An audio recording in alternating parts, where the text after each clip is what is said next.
그날 아침 나는 서울 강남의 한 호텔 방 한가운데 서 있었다. 커튼 사이로 들어온 햇빛은 지나치게 밝았고 하얀 침대 시트 위에는 어젯밤의 혼란이 아직도 구겨진 주름처럼 남아 있었다. 나는 손끝이 떨리는 것을 감추려고 이불을 꼭 쥐었지만 눈앞의 남자는 단 한 번도 내 떨림을 바라보지 않았다. 장도율, 미래한성그룹의 전무이자 회사 안에서 누구도 쉽게 말을 붙이지 못하는 남자. 테헤란로 본사 32층에 있는 그의 집무실은 늘 차갑고 완벽했고 그곳에 앉아 있는 그는 사람이라기보다 잘 벼려진 칼 같았다. 그런 사람이 어젯밤 나와 같은 방에 있었다는 사실만으로도 나는 아직 현실을 받아들이지 못하고 있었다. 그런데 그는 아무 일도 없었다는 듯 셔츠 단추를 잠갔다. 옷깃을 정리하는 손끝은 흔들림이 없었다. 거울 앞에서 넥타이를 매는 그의 옆모습은 여전히 단정했고 조금 전까지 같은 침대 위에 있었다는 사실이 믿기지 않을 만큼 차가웠다. 나는 입술을 열었다가 다시 다물었다. 무슨 말을 해야 할지 알 수 없었다. 어젯밤은 술자리 뒤에 벌어진 사고였다고 말해야 할까? 나도 어떻게 된 일인지 모르겠다고, 정말 아무 의도도 없었다고 설명해야 할까? 아니면 그저 죄송하다고 고개를 숙여야 할까? 하지만 내가 말을 꺼내기도 전에 그가 먼저 입을 열었다. 서다은 씨. 그는 내 이름을 불렀다. 회사에서 부하 직원에게 업무 지시를 내릴 때와 똑같은 목소리였다. 감정도 온도도 망설임도 없었다. 어젯밤 일은 없던 일로 합시다. 나는 숨을 들이켰다. 그 말이 차라리 다행이라고 생각해야 하는데 이상하게도 가슴이 아팠다. 나 역시 그에게 어떤 기대를 한 것은 아니었다. 그와 나는 애초에 같은 세계 사람이 아니었다. 나는 마포구의 작은 원룸에 살며 매달 월세와 카드값을 계산하는 평범한 회계팀 직원이었고 그는 대한민국 경제지에 이름이 오르내리는 재벌가의 후계자였다. 그럼에도 사람 마음이라는 것이 참 우스웠다. 단 한 번의 밤. 그것도 혼란스럽고 부끄러운 밤이었는데 나는 그의 입에서 조금은 미안하다는 말이 나오기를 기다리고 있었다. 괜찮냐는 말 한마디쯤은 들을 수 있지 않을까 생각했다. 하지만 장도율은 그런 사람이 아니었다. 그는 넥타이를 완벽하게 조인 뒤 나를 돌아보았다. 그의 눈빛은 여전히 서늘했다. 그리고 착각하지 않았으면 합니다. 나는 그 순간 온몸이 굳었다. 이런 일로 내 인생에 들어올 수 있다고 생각했다면 그건 큰 오해입니다. 침대 한 번으로 높은 자리까지 올라갈 수 있다고 믿는 사람을 나는 제일 경멸합니다. 귀가 멍해졌다. 호텔방 안의 공기가 갑자기 사라진 것 같았다. 나는 그가 무슨 말을 하는지 이해하지 못했다.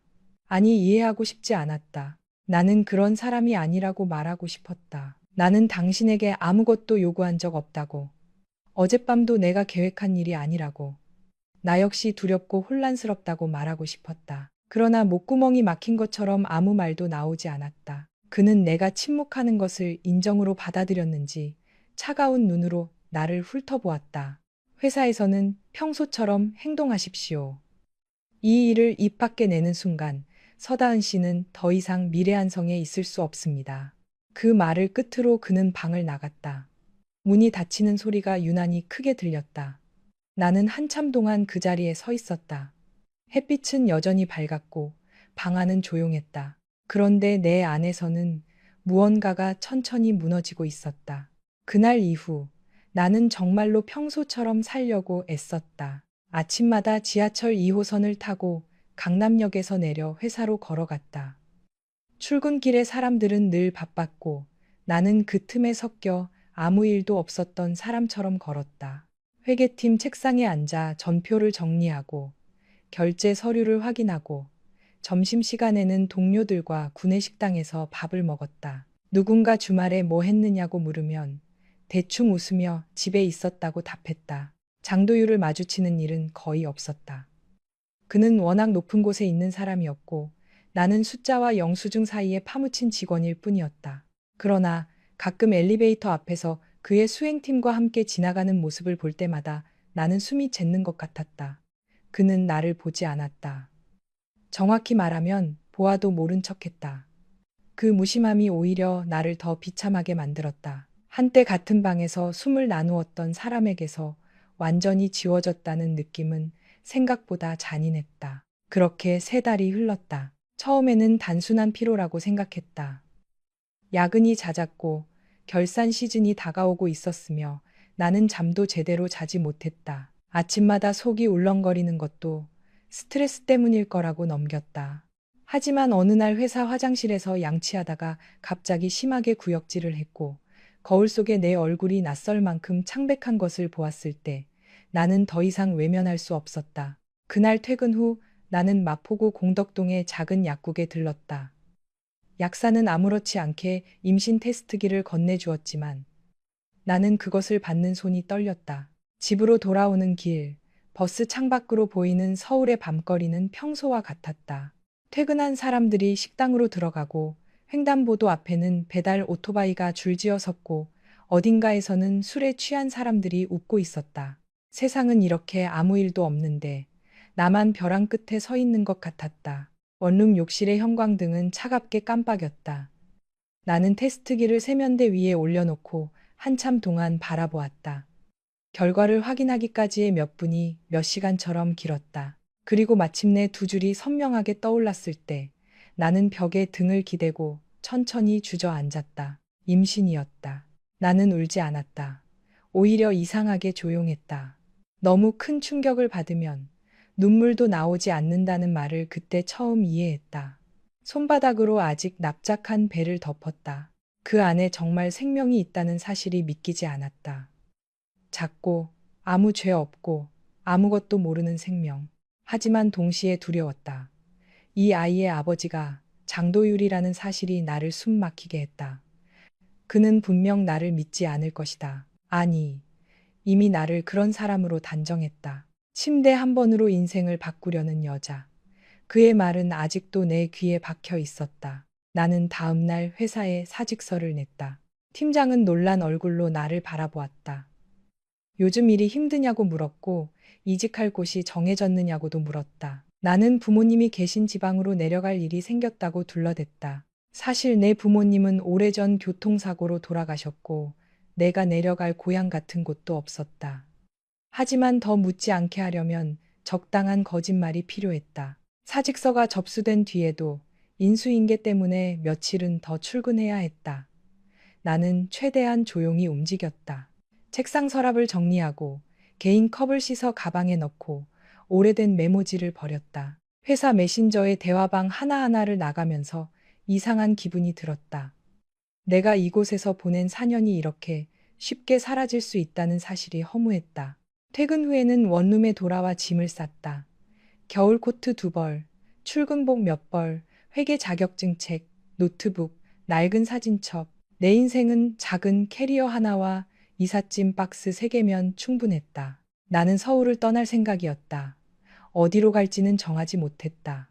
부산도 생각했고, 전주도 생각했고, 제주도까지 생각했다. 중요한 건 장도율의 세계에서 멀어지는 것이었다. 그가 다니는 회사, 그가 사는 강남, 그를 아는 사람들, 그와 관련된 모든 소문에서 벗어나고 싶었다. 그런데 내가 마지막 박스에 책을 넣고 있던 날 아침, 현관문 초인종이 울렸다. 처음에는 택배라고 생각했다. 나는 헐렁한 니트 원피스 차림으로 문을 열었다. 그러나 문 밖에 서 있는 사람들을 본 순간 온몸에 피가 차갑게 식었다. 정장 차림의 중년 남자 둘이 먼저 보였고 그 뒤에는 고급스러운 회색 코트를 입은 여성이 서 있었다. 은은한 진주 귀걸이와 단정하게 빗어 넘긴 머리. 나이를 짐작하기 어려울 만큼 고든 자세. 나는 그 얼굴을 경제지와 회사 홍보 영상에서 본 적이 있었다. 오해란 여사. 장도율의 어머니이자 미래 한성그룹 안주인. 그리고 그녀의 옆에는 장도율이 서 있었다. 검은 코트 차림의 그는 평소처럼 무표정했지만 눈빛은 유난히 어두웠다. 나는 당황해서 문고리를 붙잡았다. 여기까지 어떻게? 오해란 여사는 내 말을 끊지 않았다. 그러나 그녀의 눈빛은 이미 모든 것을 알고 있는 사람의 것이었다. 그녀는 내 얼굴을 잠시 바라보다가 아주 조용히 말했다. 서다은 씨? 아니, 이제는 다은아라고 불러야겠지. 나는 심장이 내려앉는 것 같았다. 준비해라. 우리랑 같이 가야 한다. 어디로? 내 목소리는 내가 들어도 너무 작았다. 오해란 여사는 한치의 망설임도 없이 대답했다. 서초구청. 나는 그 뜻을 바로 이해하지 못했다. 아니, 이해했지만 믿고 싶지 않았다. 혼인신고하러 가야지. 우리 장씨 집안의 아이가 밖에서 태어나게 둘 수는 없다. 그 순간 내 배 위에 있던 손이 얼어붙었다. 나는 반사적으로 장도율을 바라보았다. 그는 아무 말도 하지 않았다. 나를 보지도 않았다. 그의 침묵은 동의인지 체념인지 알 수 없었지만 적어도 나를 지켜주려는 침묵은 아니었다. 나는 고개를 저었다. 저는 그런 걸 원한 적 없습니다. 처음으로 제대로 나온 말이었다. 하지만 오해란 여사는 흔들리지 않았다. 그녀는 내 원룸 안을 천천히 둘러보았다. 낡은 싱크대, 반쯤 열린 이삿짐 박스, 벽에 기대어 세워둔 캐리어. 그 모든 것이 내가 도망치려 했다는 증거처럼 보였을 것이다. 원했든 원하지 않았든 이미 일이 이렇게 됐다. 그녀의 목소리는 부드러웠지만 단단했다. 네가 이 아이를 혼자 책임지겠다고 생각했다면 그건 용감한 게 아니라 무모한 거다. 아이에게도 너에게도 좋은 선택이 아니야. 나는 울컥했다. 그 말이 틀렸다고 할 수 없어서 더 아팠다. 나는 정말 무모했다. 아무 계획도 없이 떠나려 했다. 그러나 누군가에게 이렇게 결정당하고 싶지는 않았다. 내 몸 안에 있는 아이도, 내 인생도, 내 선택도 전부 그들의 가문 문제로 취급되는 것 같았다. 그때 장도율이 처음으로 입을 열었다. 어머니, 여기서 더 이야기해봤자 소용없습니다. 나는 그를 바라보았다. 혹시 그가 나를 대신해 말해줄까 기대했다.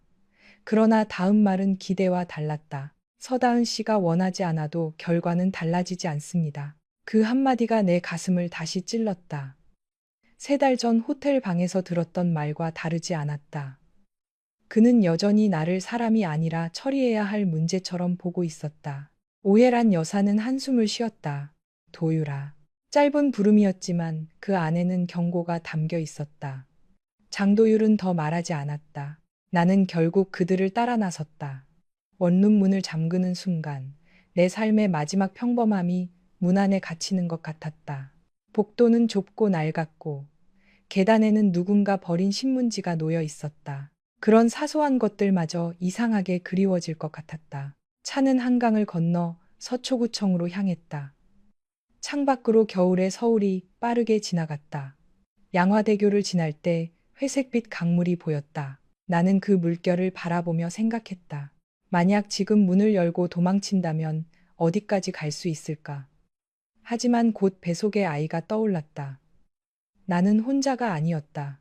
그 사실은 나를 강하게 만들기도 했지만 동시에 가장 깊은 곳까지 묶어두었다. 혼인신고 절차는 놀라울 만큼 간단했다. 종이 한 장, 신분증, 도장, 몇 개의 서명, 사람의 인생을 바꾸는 일이 이렇게 조용하고 빠르게 끝난다는 것이 믿기지 않았다. 나는 서류 위에 내 이름을 적었다. 서다은, 그리고 그 옆에는 장도율의 이름이 적혔다. 두 이름이 나란히 놓인 것을 보며 기묘한 감각이 들었다.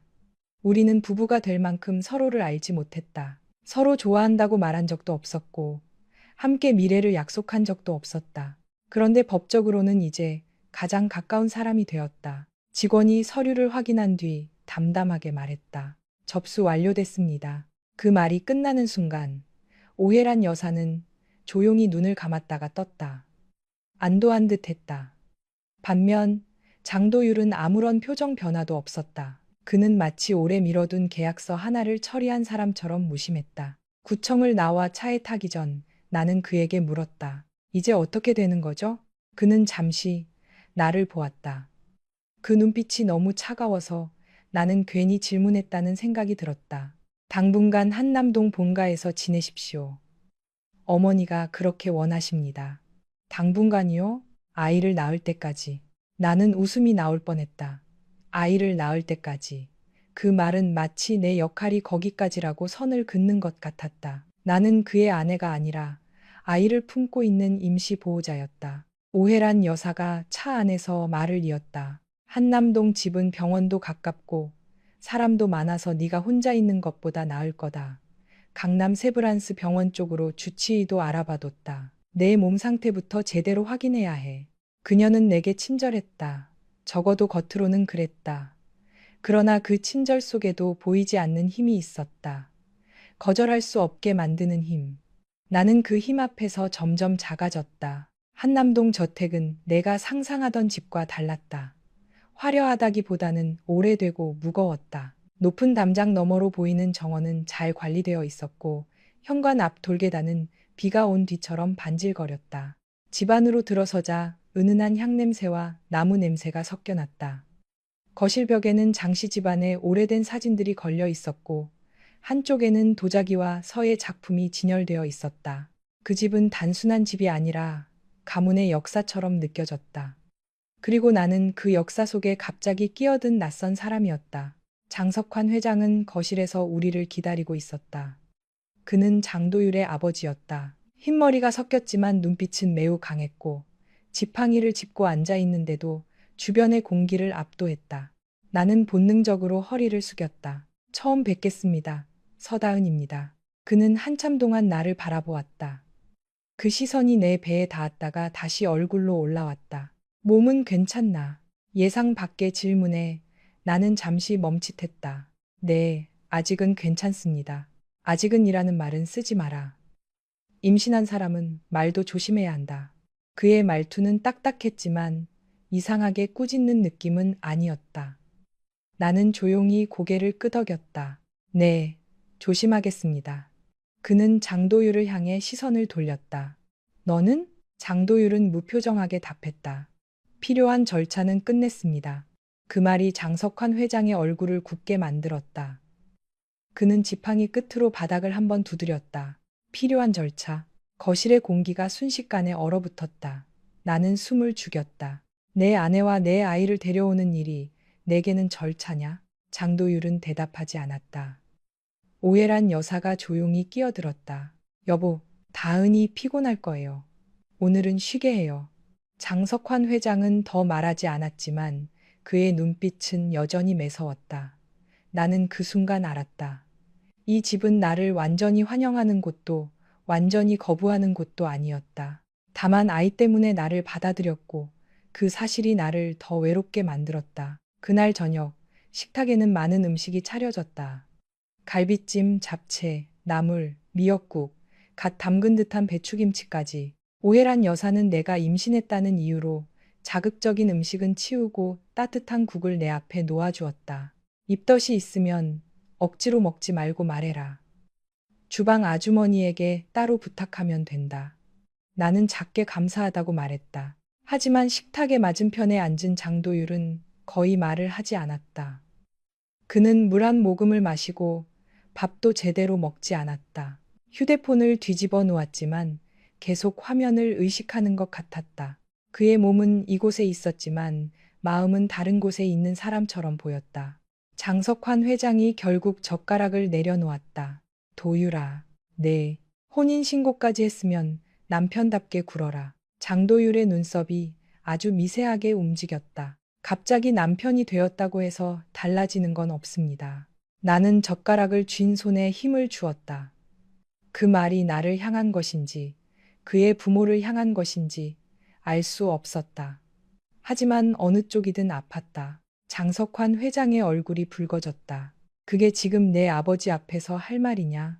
저는 처음부터 이 결혼을 원한 적 없습니다. 식탁 위의 공기가 뚝 끊겼다. 오해란 여사가 낮게 이름을 불렀다. 도율아. 하지만 그는 멈추지 않았다. 책임질 부분은 책임지겠습니다. 아이에게 필요한 것은 부족함 없이 하겠습니다. 하지만 그 이상을 기대하신다면 곤란합니다. 나는 고개를 숙였다. 눈앞에 미역국에서 김이 올라오고 있었지만 목이 막혀 아무것도 삼킬 수 없었다. 그 이상. 그의 말 속에서 나는 내 위치를 분명히 보았다.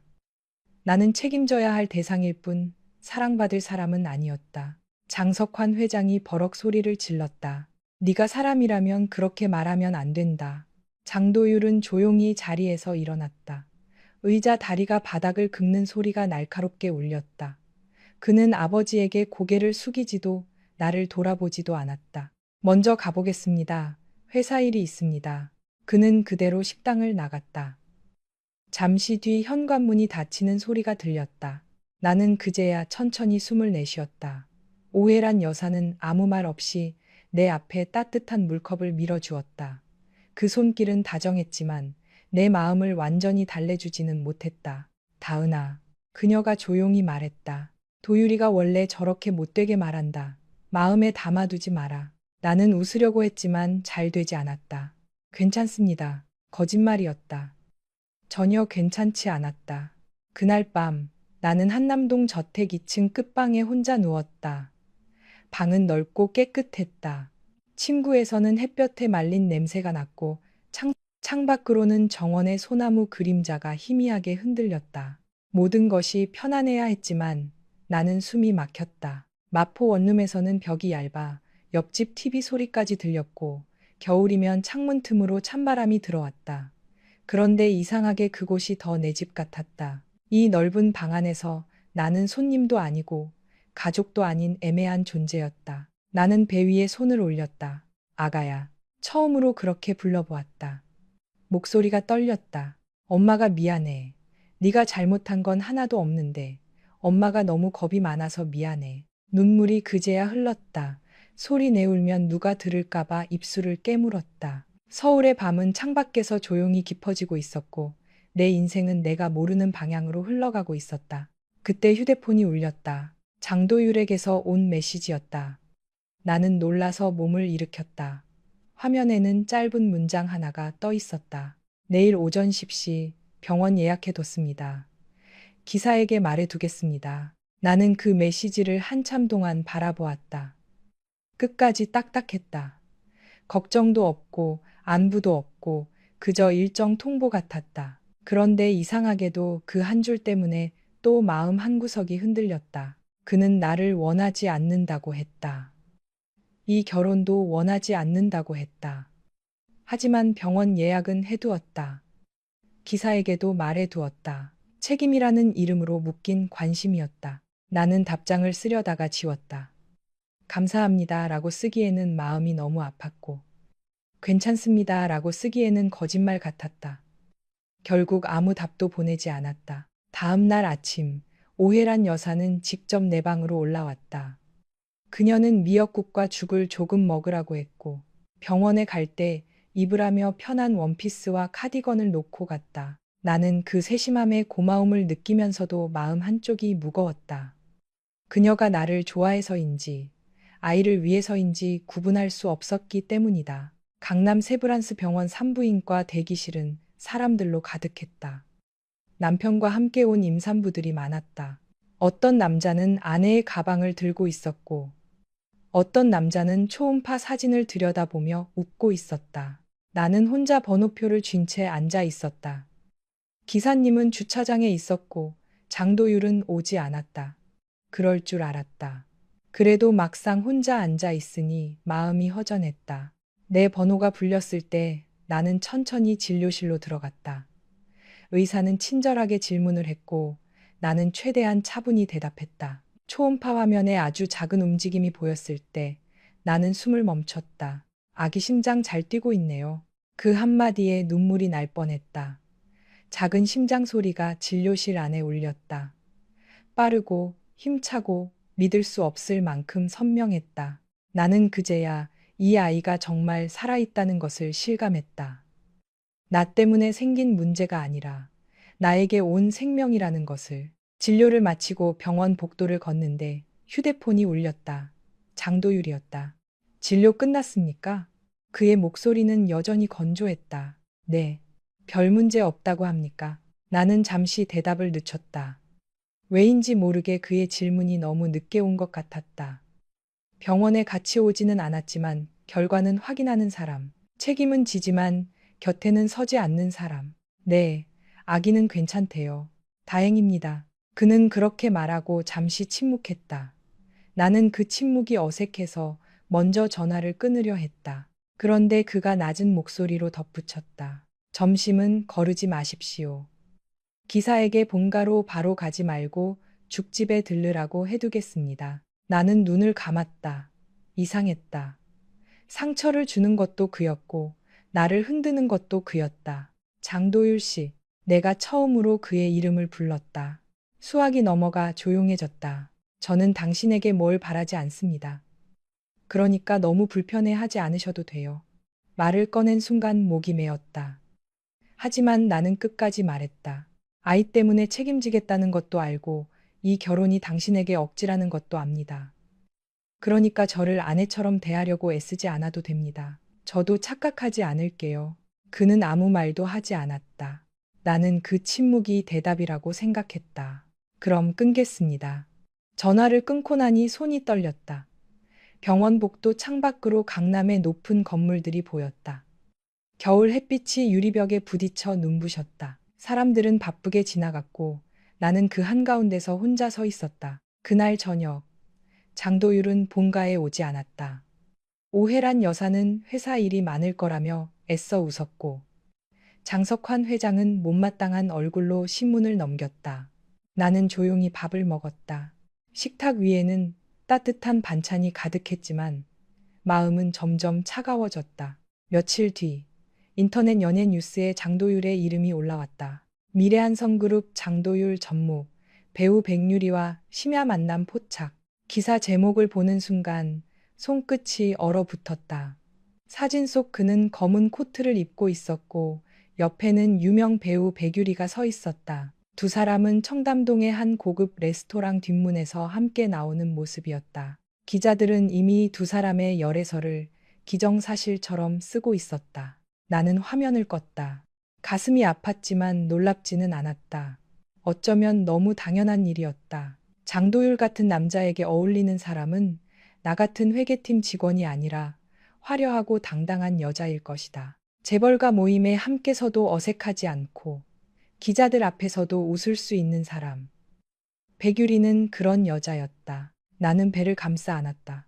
엄마가 괜찮아야 하는데 혼잣말처럼 중얼거렸다. 하지만 괜찮지 않았다. 법적으로 그의 아내가 된 지 얼마 되지도 않았는데 세상은 이미 그에게 어울리는 다른 여자를 이야기하고 있었다. 그리고 나는 그 이야기에 항의할 자격조차 없는 것 같았다. 그날 밤 오해란 여사가 내 방문을 두드렸다. 그녀는 따뜻한 대추차를 들고 들어왔다. 아마 기사 내용을 본 모양이었다. 그녀의 얼굴에는 난처함이 스쳐 지나갔다. 다은아, 인터넷 기사는 믿을 게 못 된다. 나는 찻잔을 받으며 고개를 끄덕였다. 알아요. 도유리가 그런 애는 아니다. 나는 그 말을 듣고 싶지 않았다. 그런 애가 아니라면 왜 늘 나에게는 차가웠을까?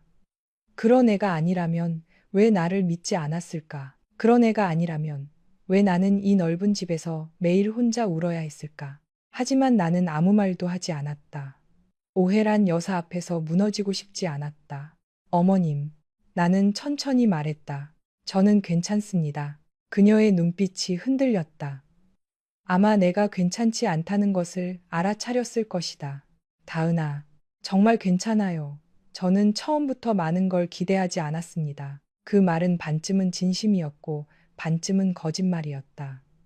기대하지 않으려고 했지만 마음은 자꾸만 작은 것들을 주워 담았다. 병원 예약 문자, 죽집에 들르라는 전화, 아이가 괜찮냐는 질문. 그런 사소한 것들이 나를 더 비참하게 만들었다. 오해란 여사는 한참 동안 나를 바라보다가 조용히 내 손을 잡았다. 너를 이 집에 데려온 방식이 옳았다고 말할 수는 없다. 하지만 적어도 너와 아이를 함부로 대하게 두지는 않을 거다. 그 말에 나는 처음으로 조금 울고 싶어졌다. 이 집에서 나를 사람으로 봐주는 사람이 아주 없지는 않다는 사실이 이상하게도 더 슬펐다. 창밖에는 서울의 밤이 내려앉고 있었다. 한남동 언덕 위의 집들은 조용했고 멀리 남산타워의 불빛이 희미하게 보였다. 나는 그 불빛을 바라보며 생각했다. 내가 선택하지 않은 결혼, 나를 믿지 않는 남편, 아이 때문에 시작된 관계, 그리고 아직 태어나지도 않았는데 벌써 어른들의 욕심과 책임 사이에 놓인 작은 생명. 나는 이 집에서 얼마나 버틸 수 있을까? 그때는 몰랐다. 이 차가운 결혼이 앞으로 얼마나 많은 상처와 오해를 낳게 될지, 그리고 그 모든 상처 끝에서 내가 가장 미워했던 남자가 내 앞에 무릎을 꿇게 될 줄은 정말 몰랐다. 그날 이후 한남동 저택의 공기는 더 차가워졌다. 겉으로 보기에는 모든 것이 평온했다. 아침이면 주방 아주머니가 따뜻한 죽과 국을 준비했고, 오혜란 여사는 내 몸 상태를 묻고, 장석환 회장은 신문을 넘기다가도 내가 계단을 내려오면 천천히 걸으라고 한마디씩 했다. 하지만 그 다정함 사이에는 늘 설명할 수 없는 긴장감이 흘렀다. 나는 그 집에서 보호받고 있었지만 동시에 감시받고 있는 것 같았다. 내가 먹는 음식, 가는 병원, 쉬는 시간, 심지어 잠드는 시간까지 모두 누군가의 배려라는 이름으로 정해지고 있었다. 장도율은 여전히 거의 오지 않았다. 본가에 들를 때도 대부분 늦은 밤이었다. 그는 현관에서 코트를 벗고 부모님께 짧게 인사를 하고 내 쪽은 스치듯 바라본 뒤 곧장 서재로 들어갔다. 가끔 식탁에 함께 앉아도 대화는 없었다. 그는 내가 앞에 앉아 있는 것을 모르는 사람처럼 조용히 밥을 먹었고 나는 그의 젓가락 소리와 그릇이 닿는 소리만 들으며 속으로 몇 번이나 숨을 삼켰다. 법적으로는 남편과 아내였지만 실제로 우리는 같은 식탁에 앉은 낯선 사람에 가까웠다. 문제는 세상은 그렇게 생각하지 않는다는 것이었다. 혼인신고 사실은 아직 외부에 알려지지 않았지만 미래 한성그룹 안에서는 이미 소문이 돌고 있었다. 내가 갑자기 사직서를 냈다가 한남동 본가에 들어갔다는 이야기. 장도율의 어머니가 직접 나를 찾아왔다는 이야기. 내가 임신했다는 이야기까지 어디서 새어나갔는지 알 수 없었다. 재벌가의 집안일은 아무리 문을 닫아도 바람구멍을 찾아 흘러나가는 법이었다. 나는 휴대폰을 멀리하려고 애썼다. 하지만 사람은 모른 척하려고 할수록 더 알고 싶어지는 이상한 마음을 갖고 있었다. 결국 어느 날 밤 나는 침대에 앉아 다시 포털 사이트 검색창에 장도율의 이름을 입력했다. 가장 위에 뜬 것은 여전히 배우 백유리와의 열애설이었다. 기사에는 두 사람이 청담동 레스토랑에서 늦은 시간 함께 나왔다는 내용이 반복되어 있었고 댓글들은 잔인할 만큼 가벼웠다. 어떤 사람은 재벌 후계자와 여배우라면 잘 어울린다고 했고 어떤 사람은 두 집안이 이어지면 광고 효과가 엄청날 거라고 했다. 그들 중 누구도 내 존재를 알지 못했다. 나는 화면을 끄고 한참 동안 어두운 휴대폰 액정만 바라보았다. 거기에는 창백한 내 얼굴이 비쳤다. 그 얼굴은 누군가의 아내라기보다 길을 잃은 사람 같았다. 내가 그에게 아무것도 바라지 않겠다고 말한 것은 사실이었다. 그런데 막상 세상이 그에게 어울리는 다른 여자를 말하자 가슴 안쪽이 조용히 찢어지는 것처럼 아팠다. 나는 질투할 자격이 없다고 생각하면서도 이미 질투하고 있었다. 며칠 뒤 추석 연휴가 다가왔다. 오혜란 여사는 오래전부터 준비가 많았다. 장씨 집안은 명절을 그냥 지나치는 법이 없다고 했다. 친척들이 한남동 저택에 모이고 조상님께 차례를 지내고 어른들께 인사를 드리는 일이 중요하다고 했다. 나는 처음부터 참석하지 않아도 된다고 말하려 했지만 오혜란 여사는 단호했다. 다은아, 네가 불편한 건 안다. 하지만 이미 우리 집 사람이 됐으면 명절 자리에는 앉아야 한다. 네가 숨으면 사람들이 더 함부로 말한다. 나는 그 말의 뜻을 알았다. 이 집안에서 내 존재는 보호받기 위해서라도 공개되어야 했다. 하지만 공개된다는 것은 또 다른 시선을 견뎌야 한다는 뜻이었다. 특히 나는 임신한 몸이었다. 결혼식도 없이 갑자기 나타난 젊은 며느리. 친척들이 어떤 눈으로 나를 볼지는 뻔했다. 추석 당일 아침, 나는 오혜란 여사가 준비해준 연한 베이지색 한복을 입었다. 배가 아직 많이 나오지는 않았지만 허리끈을 느슨하게 매야 했다. 거울 속에 나는 낯설었다. 화려하지 않은 한복이었지만 단정했고 머리를 낮게 묶으니 정말 어느 집 새댁처럼 보였다. 그런데 내 마음은 조금도 새댁 같지 않았다. 나는 그 집안의 규칙을 제대로 알지 못했고 누구에게 어떻게 인사해야 하는지도 매 순간 눈치를 봐야 했다. 친척들은 오전부터 하나둘 모여들었다. 누군가는 나를 보고 반갑게 웃었고 누군가는 웃는 얼굴 뒤에 노골적인 호기심을 숨기지 못했다. 장도율의 작은 어머니라는 사람은 내 손을 잡고 위아래로 훑어보며 말했다. 아이고, 생각보다 참 곱네. 회사 다니다가 우리 도율이랑 그렇게 된 거라면서? 그렇게 된 거. 그 말이 내 귀에 오래 남았다. 사람들은 언제나 남의 인생을 짧은 말로 정리했다. 사랑인지 사고인지 상처인지 책임인지 아무것도 모르면서 그저 그렇게 된 일로 만들었다. 나는 억지로 웃었다. 처음 뵙겠습니다. 서다은입니다. 다른 친척은 더 직접적이었다. 그는 술잔을 내려놓으며 장석환 회장에게 농담처럼 말했다. 형님, 그래도 손주는 빨리 보시게 됐네요.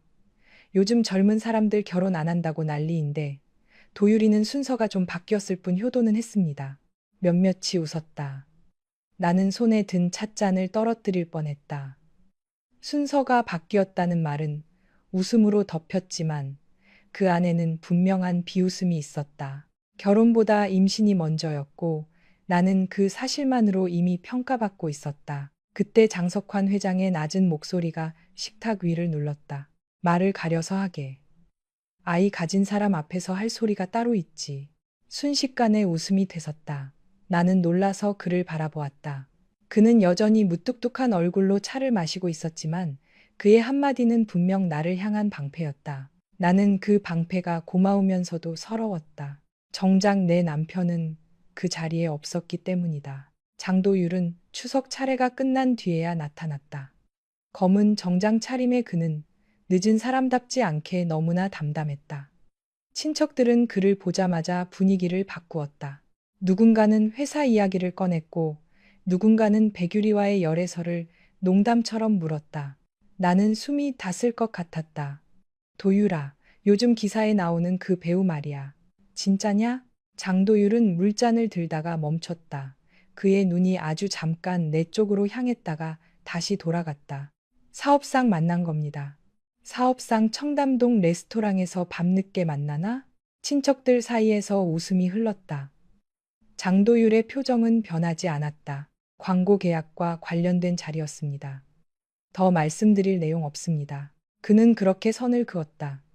하지만 나는 그 설명을 들으면서도 마음이 편해지지 않았다. 왜냐하면 그가 나를 위해 해명한 것이 아니라 자신의 사생활을 관리하기 위해 대답한 것처럼 느껴졌기 때문이다. 그는 나를 바라보며 안심하라는 눈빛 한 번 주지 않았다. 나는 그의 아내였지만 그 자리에서도 여전히 외부인이었다. 명절 손님들이 모두 돌아간 뒤 나는 방으로 올라가지 못하고 정원 쪽 떼마루에 앉아 있었다. 저택 안은 다시 조용해졌고 멀리 한강 쪽에서 불어오는 바람은 선선했다. 한복 치마 위에 손을 올리자 뱃속에서 아주 작은 움직임 같은 것이 느껴졌다. 아직 태동이라고 확신하기에는 이른 느낌이었지만 나는 그 순간 숨을 죽였다. 너도 힘들었지? 나는 배를 쓰다듬으며 작게 말했다. 내 아이는 어른들의 말과 시선 속에서 조용히 하루를 견뎠다. 나는 이 아이만은 상처받지 않게 하고 싶었다. 하지만 아이를 지키려면 내가 먼저 단단해져야 했다. 그 사실이 나를 더 막막하게 만들었다. 그때 뒤에서 발소리가 들렸다. 돌아보니 장도율이 서 있었다. 그는 넥타이를 조금 느슨하게 풀고 있었고 얼굴에는 피곤함이 묻어 있었다. 여기서 뭐 합니까? 그의 말투는 여전히 딱딱했다. 나는 웃지 않고 대답했다. 바람 쐬고 있었어요. 그는 잠시 내 옆에 서 있다가 툇마루 끝에 앉았다. 우리 사이에는 한 사람이 더 앉을 수 있을 만큼의 거리가 있었다. 그 거리가 꼭 우리의 관계 같았다. 너무 멀지도 그렇다고 가깝지도 않은 애매한 거리. 오늘 친척들이 한 말은 신경 쓰지 마십시오. 나는 그 말을 듣고 천천히 그를 바라보았다. 신경 쓰지 말라고 하면 정말 안 쓰이게 되나요? 그는 대답하지 못했다. 나는 처음으로 조금 날카롭게 말했다. 장도율 씨는 참 쉽게 말해요.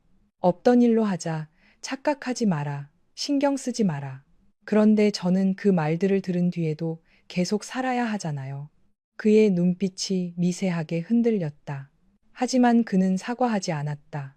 사과하는 방법을 모르는 사람처럼 입술을 다물고 있었다. 나는 더 말하면 울 것 같아서 자리에서 일어났다. 피곤해서 먼저 들어갈게요. 그는 붙잡지 않았다. 나는 방으로 돌아와 한복을 벗고 한참 동안 침대 끝에 앉아 있었다. 그날 처음으로 나는 이 결혼을 오래 버티지 못할지도 모른다는 생각을 했다. 시간은 천천히 흘렀고 내 배는 조금씩 불러왔다.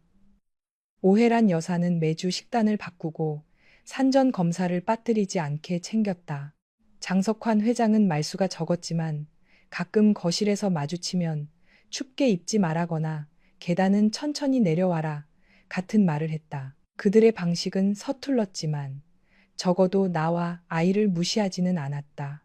반면 장도율은 알 수 없었다. 그는 여전히 멀었고 가끔은 가까웠다. 병원 예약 날짜가 더 비서실을 통해 차를 보내왔고 검사 결과는 꼭 확인했다. 그러나 직접 함께 가는 일은 드물었다. 나는 그가 바쁘다는 것을 알았다. 미래한성그룹은 건설, 금융, 유통까지 얽힌 거대한 회사였고 그는 그 안에서 하루에도 수십 개의 결정을 내려야 했다. 하지만 바쁘다는 사실이 외로움을 없애주지는 않았다. 5번째 산전검사가 있던 날, 나는 오전 10시에 맞춰 준비를 마쳤다. 원래는 기사님이 데려다 주기로 되어 있었다. 그런데 출발 직전 오해란 여사가 전화를 받더니 얼굴이 어두워졌다. 장석환 회장이 갑자기 혈압이 올라 주치의를 불러야 한다는 것이었다. 집안이 순식간에 분주해졌다. 다은아, 미안하다. 오늘은 내가 같이 못 가겠다. 괜찮아요, 어머님. 저 혼자 다녀올 수 있어요. 기사 붙여줄게. 병원 도착하면 바로 전화하고. 나는 고개를 끄덕였다. 사실 혼자 가는 일에는 익숙했다. 결혼 전에도 늘 혼자였고 결혼 후에도 대부분 혼자였다.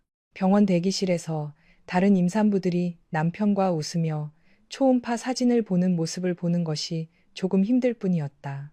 그런데 병원으로 향하던 차 안에서 기사님이 조심스럽게 말했다.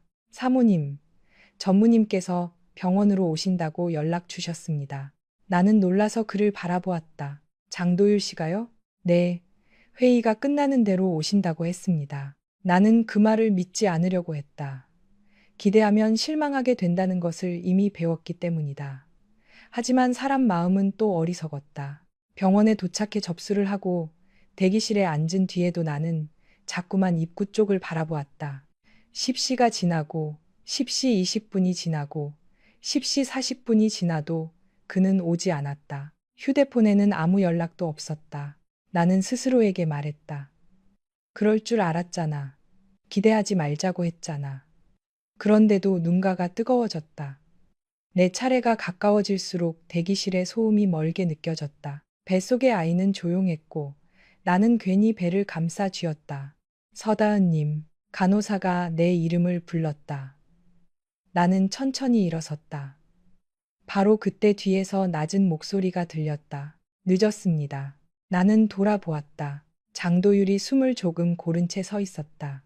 평소 완벽하게 정돈되어 있던 머리카락이 살짝 흐트러져 있었고 코트 소매에는 빗방울이 묻어 있었다. 밖에 비가 오는 줄도 몰랐다. 그는 내 손에 들린 가방을 보더니 자연스럽게 가져갔다. 들어갑시다.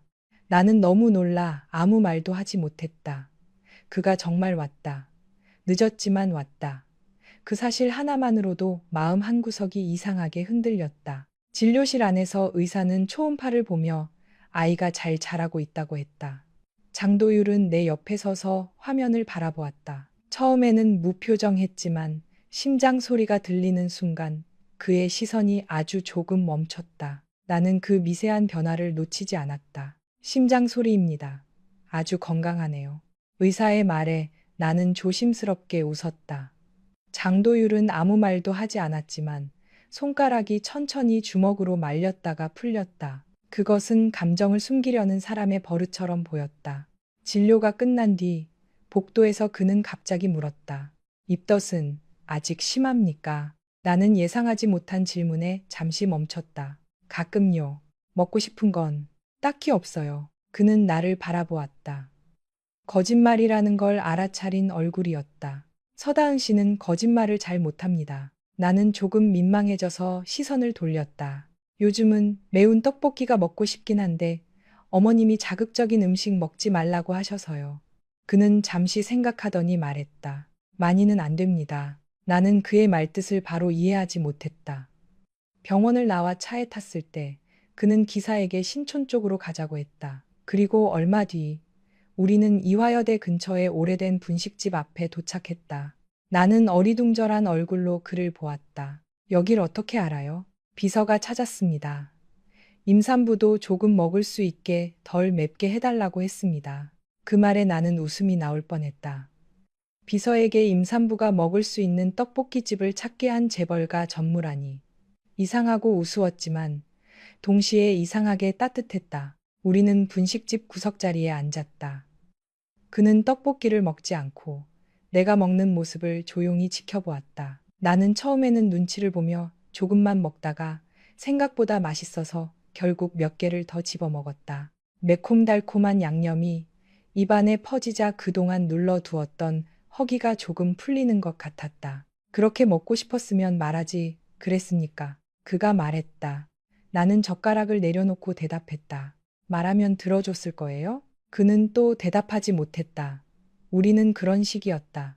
내가 물으면 그는 침묵했고 그 침묵은 대답보다 더 많은 것을 말해주었다. 분식집을 나오자 비가 더 세게 내리고 있었다. 그는 우산을 펼쳐 내 쪽으로 기울였다. 자신의 어깨가 젖는 것도 신경 쓰지 않는 듯 했다. 나는 그 작은 행동을 보며 마음이 다시 흔들리는 것을 느꼈다. 장도율은 잔인한 말을 쉽게 하는 사람이었다. 그런데 이상하게도 행동은 가끔 다정했다. 그래서 더 미웠다. 차라리 끝까지 차갑기만 했다면 나는 그를 더 쉽게 포기할 수 있었을 것이다. 그날 저녁, 우리는 함께 한남동 저택으로 돌아가지 않았다. 회사에서 긴급한 일이 생겼다며 그는 나를 본가에 내려주고 바로 떠났다. 나는 현관 앞에서 멀어지는 차를 바라보았다. 빗물이 검은 차체 위로 흘러내렸다. 그 차가 사라진 뒤에도 나는 한동안 움직이지 못했다. 오해란 여사는 내가 젖은 것을 보고 놀라 수건을 가져왔다. 도유리가 같이 갔다면서? 괜찮았니? 나는 대답을 망설이다가 고개를 끄덕였다. 네, 병원에도 같이 들어왔어요. 그녀의 얼굴에 안도와 기쁨이 동시에 번졌다. 그래, 조금씩 배우는 거다. 그 아이가 표현을 못해서 그렇지 완전히 모르는 애는 아니야. 나는 그 말을 믿고 싶었다. 하지만 동시에 믿는 것이 두려웠다. 믿었다가 또 무너지면 이번에는 정말 견디지 못할 것 같았다. 며칠 뒤 장석환 회장의 건강이 갑자기 나빠졌다. 저녁 식사 중 얼굴이 창백해지더니 가슴을 움켜쥐었고 집안은 순식간에 아수라장이 되었다. 구급차를 부를 정도는 아니었지만 주치의가 급히 왔고 결국 추가 검사를 위해 병원에 입원해야 한다는 말이 나왔다. 오해란 여사는 겉으로는 침착했지만 손끝이 떨리고 있었다. 나는 어쩔 줄 몰라 거실 한쪽에 서 있었다. 며느리라지만 내가 할 수 있는 일은 거의 없었다. 그때 장석환 회장이 나를 보며 낮게 말했다. 다은이는 놀라지 말고 방에 들어가 쉬어라. 아이한테 안 좋다. 그 순간 눈물이 날 뻔했다. 자기 몸이 아픈 와중에도 내 아이를 먼저 걱정하는 그 말이 너무 뜻밖이었다. 나는 고개를 숙이고 겨우 대답했다. 네, 아버님. 그날 밤 오해란 여사와 장도율은 병원으로 갔다. 나는 한남동 저택에 남겨졌다. 새벽이 지나도록 소식이 없었다. 휴대폰을 붙잡고 기다리다 결국 잠이 들었고 아침에 눈을 떴을 때 부재중 전화 하나 없다는 사실에 가슴이 철렁했다. 오전이 되어서야 오해란 여사에게 전화가 왔다. 그녀의 목소리는 지쳐 있었다. 다은아, 놀라지 마라. 아버님은 지금 안정되셨다. 다만 며칠 병원에서 지켜봐야 한단다. 제가 병원으로 갈게요. 안 된다. 너는 움직이면 안 돼. 도유리가 오늘 너를 데리러 갈 거다. 저를요? 한남동 집에 사람은 있지만 내가 당분간 병원에 있어야 해서 마음이 놓이지 않는다. 도유리 집에서 지내라. 회사와 병원 중간이라 병원 갈 때도 편하고 무엇보다 도유리가 직접 챙기는 게 맞다. 나는 숨이 막혔다. 장도율의 집. 그의 개인 공간. 본가도 이렇게 불편한데 그의 집에서 단둘이 지내야 한다는 것은 전혀 다른 문제였다. 어머님, 저는 괜찮아요. 여기 있어도 됩니다. 하지만 오해란 여사는 단호했다. 다은아, 이번에는 내 말 들어라. 내가 불편한 건 알지만 지금은 내 몸이 먼저다. 그리고 도유리도 이제 책임지는 법을 배워야 한다. 그녀는 그렇게 말하고 전화를 끊었다. 나는 휴대폰을 든 채 한참 동안 앉아 있었다. 책임지는 법. 모두가 장도율에게 그 말을 했다. 하지만 나는 그가 정말 배우고 싶은지 알 수 없었다. 억지로 맡겨진 책임은 언젠가 사람을 지치게 만들고 그 지친 마음은 결국 내게 돌아올 것이 뻔했다. 그날 오후 장도율이 직접 나를 데리러 왔다. 그는 병원에서 바로 온 듯 피곤해 보였지만 표정은 여전히 단정했다. 내가 작은 여행 가방을 들고 내려오자 그는 말없이 그것을 가져갔다. 아버님은 괜찮으세요? 안정됐습니다. 어머님은요? 병원에 계십니다. 그는 짧게 대답했다. 나는 더 묻고 싶었지만 그의 얼굴이 너무 지쳐 보여 입을 다물었다. 차는 한남동을 떠나 강남 쪽으로 향했다. 창밖으로 비에 젖은 서울의 도로가 이어졌다. 우리는 거의 말하지 않았다. 라디오도 켜져 있지 않았고 차 안에는 와이퍼 소리만 반복되었다. 나는 배 위에 손을 올리고 천천히 숨을 쉬었다. 내 인생이 또 한 번 내가 원하지 않는 방향으로 움직이고 있었다. 장도율의 집은 삼성동의 고급 주상복합 아파트였다. 로비에는 대리석 바닥이 깔려 있었고 엘리베이터는 카드키가 있어야만 올라갈 수 있었다. 그의 집은 한남동 본가와 전혀 달랐다. 본가가 오래된 가문의 무게를 품고 있다면 이곳은 장도율이라는 사람 그 자체 같았다. 검은색, 흰색, 회색, 장식은 최소한이었고 가구는 비싸 보였지만 따뜻함은 없었다. 집이라기보다 완벽하게 정리된 사무실 같았다. 나는 현관에 서서 조심스럽게 물었다. 제가 어디 쓰면 돼요? 그는 복도 끝방을 가리켰다. 침실 쓰십시오. 그럼 장도율 씨는요? 서재에 소파가 있습니다. 나는 당황했다. 아니에요. 제가 소파에서 잘게요. 그는 나를 똑바로 바라보았다. 우리 집에는 임신한 사람을 소파에서 재우는 습관 없습니다. 그 말은 무뚝뚝했지만 묘하게 단단했다. 나는 더 반박하지 못했다. 그의 침실은 집 전체와 달리 아주 희미한 향이 났다. 세탁한 셔츠에서 나는 깨끗한 향, 차가운 비누향, 그리고 그 사람에게서 늘 나던 냄새. 나는 침대 옆에 가방을 내려놓고 어색하게 서 있었다. 여기는 그의 가장 사적인 공간이었다. 그 공간에 내가 들어와 있다는 사실이 현실감 없었다. 저녁이 되자 그는 주방으로 들어갔다.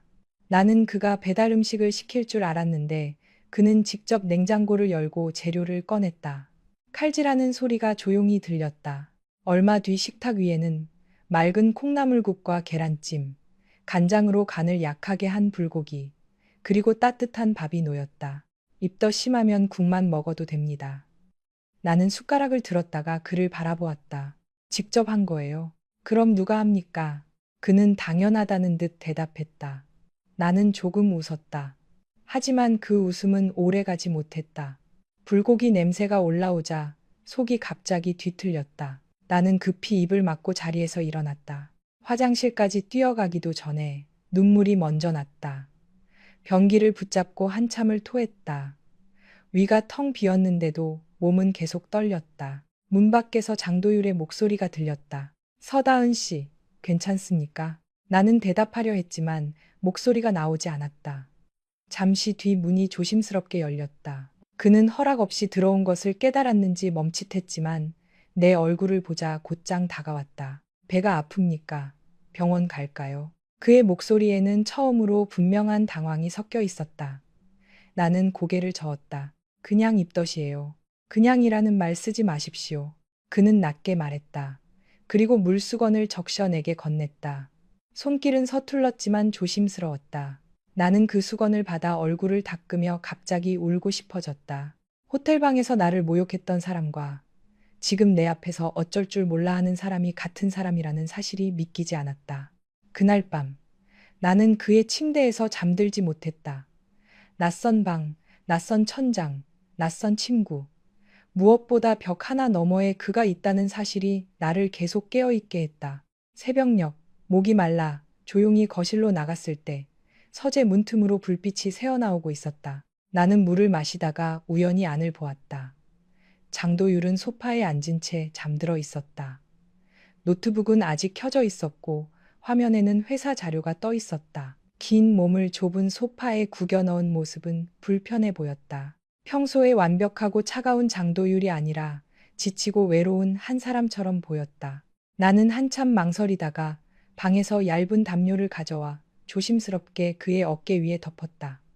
그 순간 그가 눈을 떴다. 나는 놀라 손을 거두려 했지만 그는 내 손목을 붙잡지 않았다. 다만 아주 낮은 목소리로 말했다. 왜 안 잡니까? 목이 말라서요. 필요한 게 있으면 말하십시오. 나는 고개를 끄덕였다. 그리고 돌아서려다가 멈췄다. 장도율 씨도 너무 무리하지 마세요. 아버님 일도 있고 회사 일도 있으니까요. 그는 나를 바라보았다. 그 눈빛에는 알 수 없는 감정이 스쳐 지나갔다. 피곤함인지 놀람인지 아니면 아주 작은 고마움인지 구분할 수 없었다. 걱정하는 겁니까? 나는 대답하지 못했다. 걱정하고 있었다. 그 사실이 나 자신에게도 당황스러웠다. 결국 나는 아무 말 없이 방으로 돌아왔다. 문을 닫고 침대에 앉자 심장이 이상하게 빨리 뛰었다. 나는 배를 감싸 안고 속삭였다. 엄마가 바보 같지? 그 밤 이후 우리 사이의 공기는 조금 달라졌다. 큰 변화는 아니었다.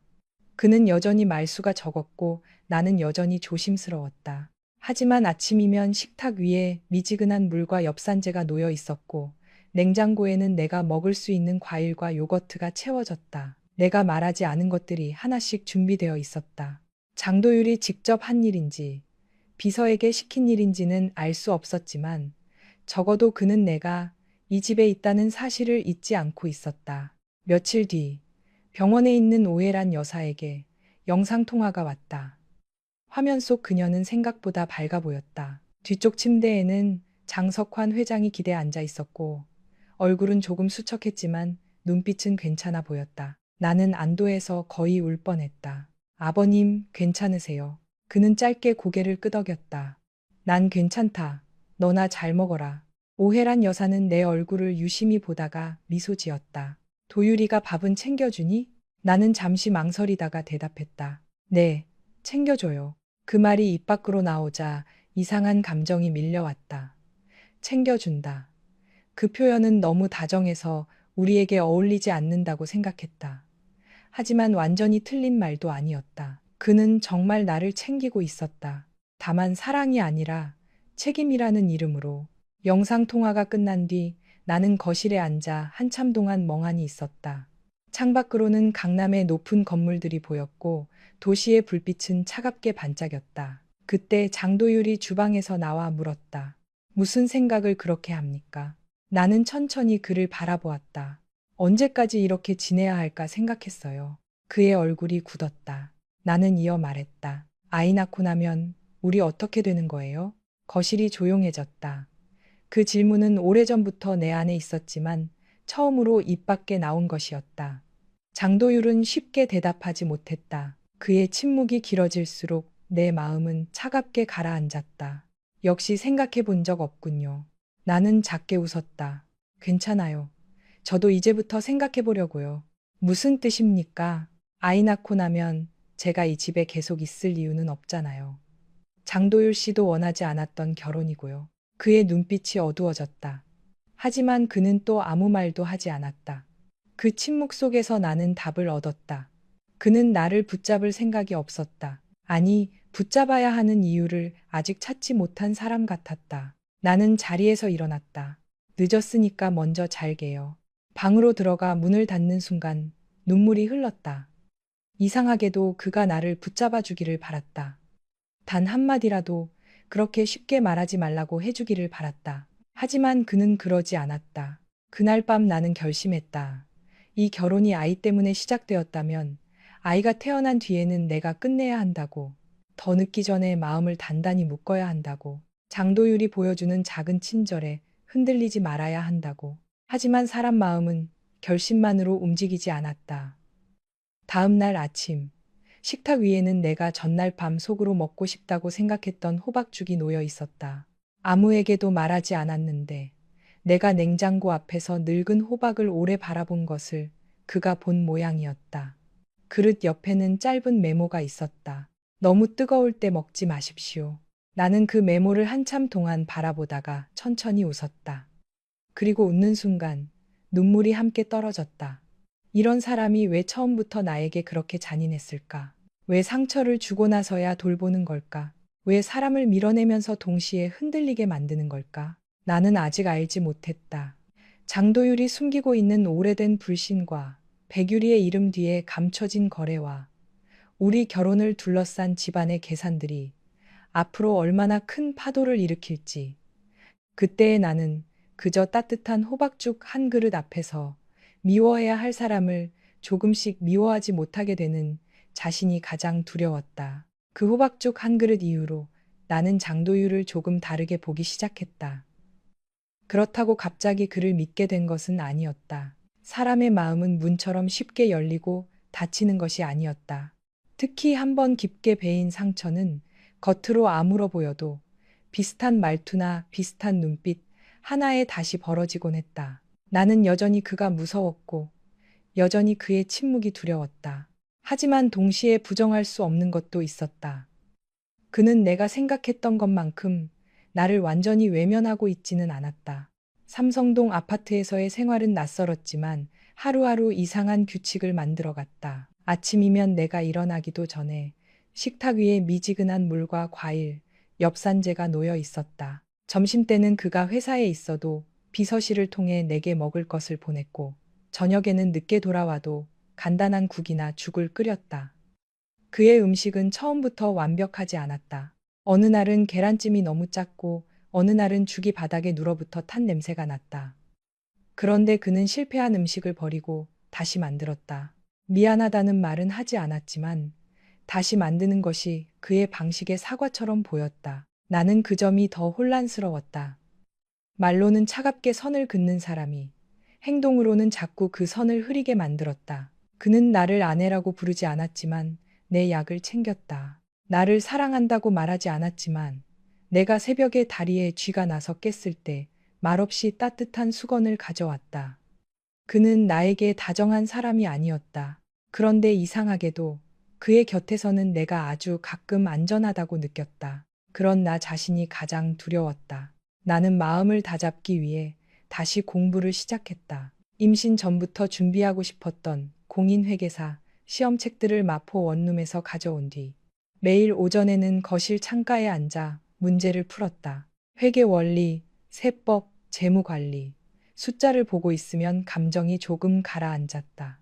숫자는 사람처럼 변명하지 않았고 마음처럼 흔들리지 않았다. 맞으면 맞고 틀리면 틀렸다. 나는 그 단순함이 좋았다. 장도율은 어느 날 내가 두꺼운 문제집을 펴놓고 있는 것을 보더니 잠시 멈춰섰다. 시험 준비합니까? 네. 무슨 시험입니까? 공인회계사요. 그는 의외라는 듯 나를 바라보았다.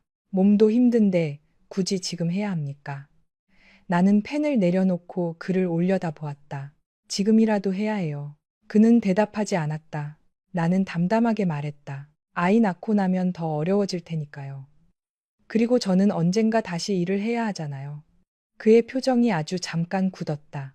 아마 내 말 속에 언젠가가 무엇을 뜻하는지 알아차렸을 것이다. 아이를 낳은 뒤 나는 이 집을 떠날 준비를 하고 있었다. 그는 그 사실을 모른 척하고 있었지만 나도 알고 그도 알고 있었다. 필요한 자료 있으면 말하십시오. 그가 말했다. 괜찮아요. 제가 알아서 할게요. 서다은 씨가 알아서 하는 것과 내가 도와주는 건 다른 문제입니다. 그 말은 이상하게 내 마음을 찔렀다. 예전에 그였다면 나 같은 사람이 높은 곳을 바라본다는 사실을 비웃었을지도 모른다. 그런데 지금 그는 비웃지 않았다. 오히려 도와주겠다고 했다. 나는 고개를 숙인 채 문제집을 바라보았다. 저는 누군가에게 기대는 게 익숙하지 않아요. 장도율은 조용히 나를 바라보다가 낮게 말했다. 그건 압니다. 그의 말투는 무심했지만 그 안에는 설명하기 어려운 씁쓸함이 있었다. 나는 더 묻지 않았다. 우리 사이에는 아직 건드리면 안 되는 감정들이 너무 많았다. 며칠 뒤 장도율은 내게 함께 회사에 가자고 했다. 산정 검사가 있는 날이었고 병원 예약은 오후 3시였다. 그는 오전 회의를 마친 뒤 바로 병원으로 가려면 내가 회사에 있는 편이 낫다고 했다. 처음에는 거절하고 싶었다. 미래 한성그룹 본사는 내게 아픈 기억이 많은 곳이었다. 나는 그곳에서 평범한 직원이었고, 그곳에서 그와의 일이 시작되었고, 그곳에서 도망치듯 사직서를 냈다. 다시 돌아간다는 것은 과거의 시선 속으로 걸어 들어가는 것과 같았다. 하지만 그는 이미 차를 준비해 두었다. 불편하면 내 집무실에만 있으면 됩니다. 나는 결국 따라 나섰다. 차가 테헤랄로를 따라 달릴 때 내 손바닥에는 식은땀이 났다. 유리창 너머로 보이는 미래한 성그룹 본사 건물은 예전과 똑같았다. 높고 반듯하고 차가웠다. 출근하던 시절 나는 매일 그 건물을 올려다보며 언젠가 더 나은 사람이 되고 싶다고 생각했다. 그런데 이제 나는 직원증도 없이 장도율의 옆에서 그 건물 안으로 들어가고 있었다. 로비에 들어서자 사람들의 시선이 느껴졌다. 장도율은 늘 그랬듯 빠르게 걸었고 나는 배를 조심스럽게 감싸며 그의 뒤를 따랐다. 직원들은 고개를 숙여 인사했지만 눈빛은 나를 향해 있었다. 호기심, 놀라움, 의심, 그리고 어딘가 모르게 얕은 비웃음. 나는 그 시선들이 피부 위에 닿는 것처럼 느껴졌다. 엘리베이터 안에서 장도율이 물었다. 괜찮습니까? 나는 고개를 끄덕였다. 네, 거짓말이었다. 그는 아마 알아차렸을 것이다. 하지만 이번에는 굳이 캐묻지 않았다. 대신 엘리베이터 문이 열리자 내 걸음에 맞춰 속도를 늦췄다. 그 작은 배려가 나를 더 불편하게 만들었다. 직원들 앞에서 그가 내게 가까워질수록 사람들의 눈은 더 날카로워질 것이 뻔했기 때문이다. 그의 집무실은 예전보다 더 낯설었다. 회계팀 직원이었던 나는 한 번도 이곳에 들어와 본 적이 없었다. 넓은 창 너머로 강남의 빌딩 숲이 내려다 보였고, 커다란 책상 위에는 정리된 서류와 노트북, 여러 개의 태블릿이 놓여 있었다. 벽면에는 회사의 주요 사업 현황을 보여주는 화면이 켜져 있었다. 모든 것이 효율적이고 차가웠다. 장도율 같은 공간이었다. 비서 김범택은 나를 보자 정중하게 고개를 숙였다. 사모님 필요하신 것 있으시면 언제든 말씀해 주십시오. 사모님이라는 호칭이 어색해서 나는 순간 얼굴이 뜨거워졌다. 내가 알던 회사에서 나는 서다은 대리였다. 그런데 이제 누군가는 나를 장도율의 사모님이라고 불렀다. 그 호칭 하나가 나를 전혀 다른 사람으로 만들어버린 것 같았다. 장도율은 김범택에게 몇 가지 지시를 내린 뒤 회의실로 들어갔다. 나는 집무실 옆 작은 휴게 공간에 앉아 문제집을 펼쳤다. 처음에는 글자가 눈에 들어오지 않았다. 창밖의 도시, 지나가는 직원들의 발소리, 문 너머에서 들리는 낮은 회의 음성. 모든 것이 내 신경을 자극했다. 하지만 시간이 지나자 조금씩 집중이 되었다. 문제를 풀고 채점하고 틀린 부분을 다시 읽었다. 그렇게 숫자에 몰두하고 있으니 이곳이 어디인지 잠시 잊을 수 있었다. 점심 무렵 김범택이 조심스럽게 들어왔다. 사모님, 전무님께서 회의가 길어지실 것 같습니다. 먼저 식사하셔도 된다고 하셨습니다. 괜찮아요. 저는 간단히 먹을게요. 그는 도시락과 따뜻한 수프, 그리고 임산부용 우유를 놓고 갔다. 나는 혼자 식사를 하다가 문득 웃음이 나왔다. 예전에는 구내식당에서 줄을 서서 밥을 먹던 내가 지금은 전무 집무실 옆에서 따로 준비된 도시락을 먹고 있었다. 사람은 이렇게 쉽게 위치가 바뀌는 걸까? 아니면 위치가 바뀌어도 마음은 그대로 제자리에 남아있는 걸까? 식사를 마친 뒤 나는 잠시 걷고 싶어졌다. 집무실 안에만 있으니 답답했다. 김범택에게 말하고 복도로 나섰다. 그는 걱정스러운 얼굴로 동행하겠다고 했지만 나는 괜찮다고 했다. 회사 안을 걷는 것은 예전의 나를 만나는 일 같았다. 복도 끝에서 내려다 보이는 회계팀 층이 유난히 신경 쓰였다. 잠깐만 보고 돌아가자고 생각했다. 정말 그럴 생각이었다. 그런데 엘리베이터가 18층에 멈추고 익숙한 회계팀 복도를 보는 순간 발이 저절로 움직였다. 내 책상이 있던 자리에는 이미 다른 직원의 물건이 놓여 있었다. 컵도 메모지도 작은 화분도 모두 바뀌어 있었다. 내가 사라진 자리는 금방 다른 사람으로 채워졌다. 그때 탕비실 쪽에서 낮은 목소리들이 들렸다. 진짜 왔대. 전무님 집무실에 있다더라. 누가?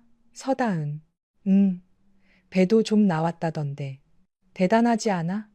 회계팀에서 조용하던 사람이 결국 제일 크게 한 건 했네. 나는 발걸음을 멈췄다. 몸이 굳었다. 목소리는 분명 내가 알던 동료들이었다. 함께 야근하며 컵라면을 먹고 연말 정산 시즌에 서로 커피를 사주던 사람들. 그 사람들이 내 이야기를 하고 있었다. 그러니까 사람이 겉만 보고는 모른다니까. 그렇게 얌전한 척 하더니 전무님이랑 어떻게 그런 일이 생겨? 임신까지 했으면 게임 끝이지. 재벌가 며느리 되는 거잖아. 결혼식도 안 했다며. 그럼 뭐야. 애 때문에 어쩔 수 없이 드린 거네. 웃음소리가 들렸다. 나는 손끝이 차가워졌다. 그들의 말 하나하나가 내 몸을 찌르는 것 같았다. 나는 그 자리에서 도망쳐야 했다. 그런데 이상하게도 발이 움직이지 않았다. 아마 마음 한쪽에서는 누군가가 아니라고 말해주기를 기다렸던 것 같다. 그 사람들이 적어도 내가 그런 사람이 아니라고, 나도 힘들었을 거라고 말해주기를 바랐던 것 같다. 하지만 돌아온 말은 더 잔인했다. 솔직히 전무님이 서다은 같은 사람을 진심으로 좋아했겠어? 그냥 사고 난 거지. 그러게. 백율이랑 열애설 난 거 보면 답 나오잖아. 급이 다르잖아, 급이. 내 시야가 흐려졌다. 배가 살짝 당기는 느낌이 들었다. 나는 벽을 짚고 천천히 숨을 골랐다. 울면 안 됐다. 여기서 울면 정말 그들이 원하는 대로 비참한 사람이 되어버릴 것 같았다. 바로 그때 뒤에서 차가운 목소리가 울렸다. 업무 시간에 할 이야기가 그렇게 없습니까? 탕비실안이 순식간에 조용해졌다. 나는 놀라 뒤돌아보았다. 장도율이 서 있었다. 회의에서 바로 나온 듯 손에는 서류가 들려 있었고 얼굴은 내가 본 적 없을 만큼 차갑게 굳어 있었다. 그의 뒤에는 김범택이 당황한 얼굴로 서 있었다. 탕비실 안에 직원들이 하나둘 밖으로 나왔다. 그들은 장도율을 보자 얼굴이 하얗게 질렸다. 전무님. 장도율은 그들을 보지 않고 먼저 나를 바라보았다. 그의 시선이 내 얼굴에서 배 위에 손으로 내려갔다. 내가 배를 감싸쥐고 있다는 것을 알아차린 듯 그의 눈빛이 순간 날카로워졌다. 김 비서, 네 전무님. 의무실에 연락해. 산부인과 주치의에게도 바로 연결하고. 나는 급히 말했다. 괜찮아요. 그냥 조금 놀란 거예요. 그는 내 말을 듣지 않았다. 아니 듣고도 무시했다. 그러고는 천천히 직원들을 향해 고개를 돌렸다. 방금 누가 말했습니까? 아무도 대답하지 않았다. 복도 전체가 얼어붙은 것 같았다. 장도율은 한 걸음 앞으로 나아갔다. 내 아내와 내 아이에 대해 방금 말한 사람, 앞으로 나와. 내 아내, 그 말이 복도에 떨어지는 순간 내 심장이 크게 흔들렸다. 그는 처음으로 사람들 앞에서 나를 그렇게 불렀다. 책임 때문인지 분노 때문인지 체면 때문인지는 알 수 없었다. 하지만 그 말은 분명했다. 내 아내. 그 세 글자가 나를 향한 수많은 시선 앞에서 방패처럼 세워졌다. 한 여직원이 떨리는 목소리로 말했다. 죄송합니다, 전무님. 저희는 그냥 그의 목소리가 더 낮아졌다. 사람의 임신과 결혼을 술자리 농담처럼 씹는 게 그냥입니까? 직원은 고개를 숙였다. 다른 남자 직원이 급히 말했다. 오해였습니다. 저희가 사실을 잘 모르고 사실을 모르면 입을 닫는 게 상식입니다. 그의 말은 날카로웠다. 나는 그를 바라보며 숨을 삼켰다. 장도율이 누군가에게 이렇게 공개적으로 감정을 드러내는 모습을 처음 보았다. 그는 늘 차갑고 통제된 사람이었다. 그런데 지금은 분명히 화가 나 있었다. 나보다 더 화가 난 사람처럼 보였다. 서다은 씨는 이 회사에서 성실하게 일한 직원이었습니다. 누구보다 조용히 자기 일을 했고 회사 돈 한 푼 허투루 처리한 적 없습니다. 당신들이 함부로 평가할 사람이 아닙니다. 나는 그 말을 듣고 눈물이 차올랐다. 그가 내 일을 기억하고 있었다. 내가 어떤 직원이었는지 알고 있었다. 나는 그에게 그저 사고처럼 엮인 여자가 아니었을지도 모른다는 생각이 아주 잠깐 스쳤다. 그는 이어 말했다. 그리고 결혼은 내가 한 겁니다. 책임도 내가 집니다. 불만 있으면 나에게 직접 말하십시오. 뒤에서 임신한 사람을 씹지 말고. 아무도 고개를 들지 못했다. 장도율은 김범택에게 차갑게 지시했다. 관련자들 인사팀으로 넘기세요. 사내 괴롭힘과 명예훼손성 발언으로 조사하게 하십시오. 필요하면 법무팀도 붙이고. 네, 알겠습니다. 나는 놀라 그의 소매를 살짝 잡았다. 그렇게까지 하지 않아도 돼요. 그는 나를 내려다보았다. 이건 서다은 씨가 참는다고 끝나는 문제가 아닙니다. 그래도 참는 게 습관이 되면 사람들은 그걸 허락으로 착각합니다. 그 말이 이상하게 내 가슴 깊은 곳을 때렸다. 나는 지금까지 참는 것이 어른스러운 일이라고 생각했다. 혼자 버티고, 혼자 울고, 혼자 물러나는 것이 문제를 크게 만들지 않는 방법이라고 믿었다. 그런데 그는 그것을 허락으로 착각한다고 말했다. 어쩌면 나는 너무 오래 참아온 것인지도 몰랐다. 그는 내 어깨에 손을 올리려다 멈칫했다. 아마 사람들이 보고 있다는 것을 의식한 것 같았다. 하지만 곧 다시 손을 내려 내 팔을 조심스럽게 잡았다. 갑시다. 의무실 먼저 들릅니다. 나는 그의 손길에 이끌려 복도를 걸었다. 뒤에서 직원들의 시선이 따라붙었지만 이번에는 조금 덜 무서웠다. 그는 빠르게 걷지 않았다. 내 보폭에 맞춰 천천히 걸었다. 그 사실이 나를 또 흔들었다. 의무실에서는 큰 이상이 없다고 했다. 다만 놀라서 배가 당길 수 있으니 오늘은 무리하지 말고 쉬라는 말이 돌아왔다. 장도율은 그 말을 들은 뒤 곧바로 오후 회의를 취소했다. 나는 놀라서 그를 말렸다. 회의 있다면서요. 취소했습니다. 저 때문에요? 네.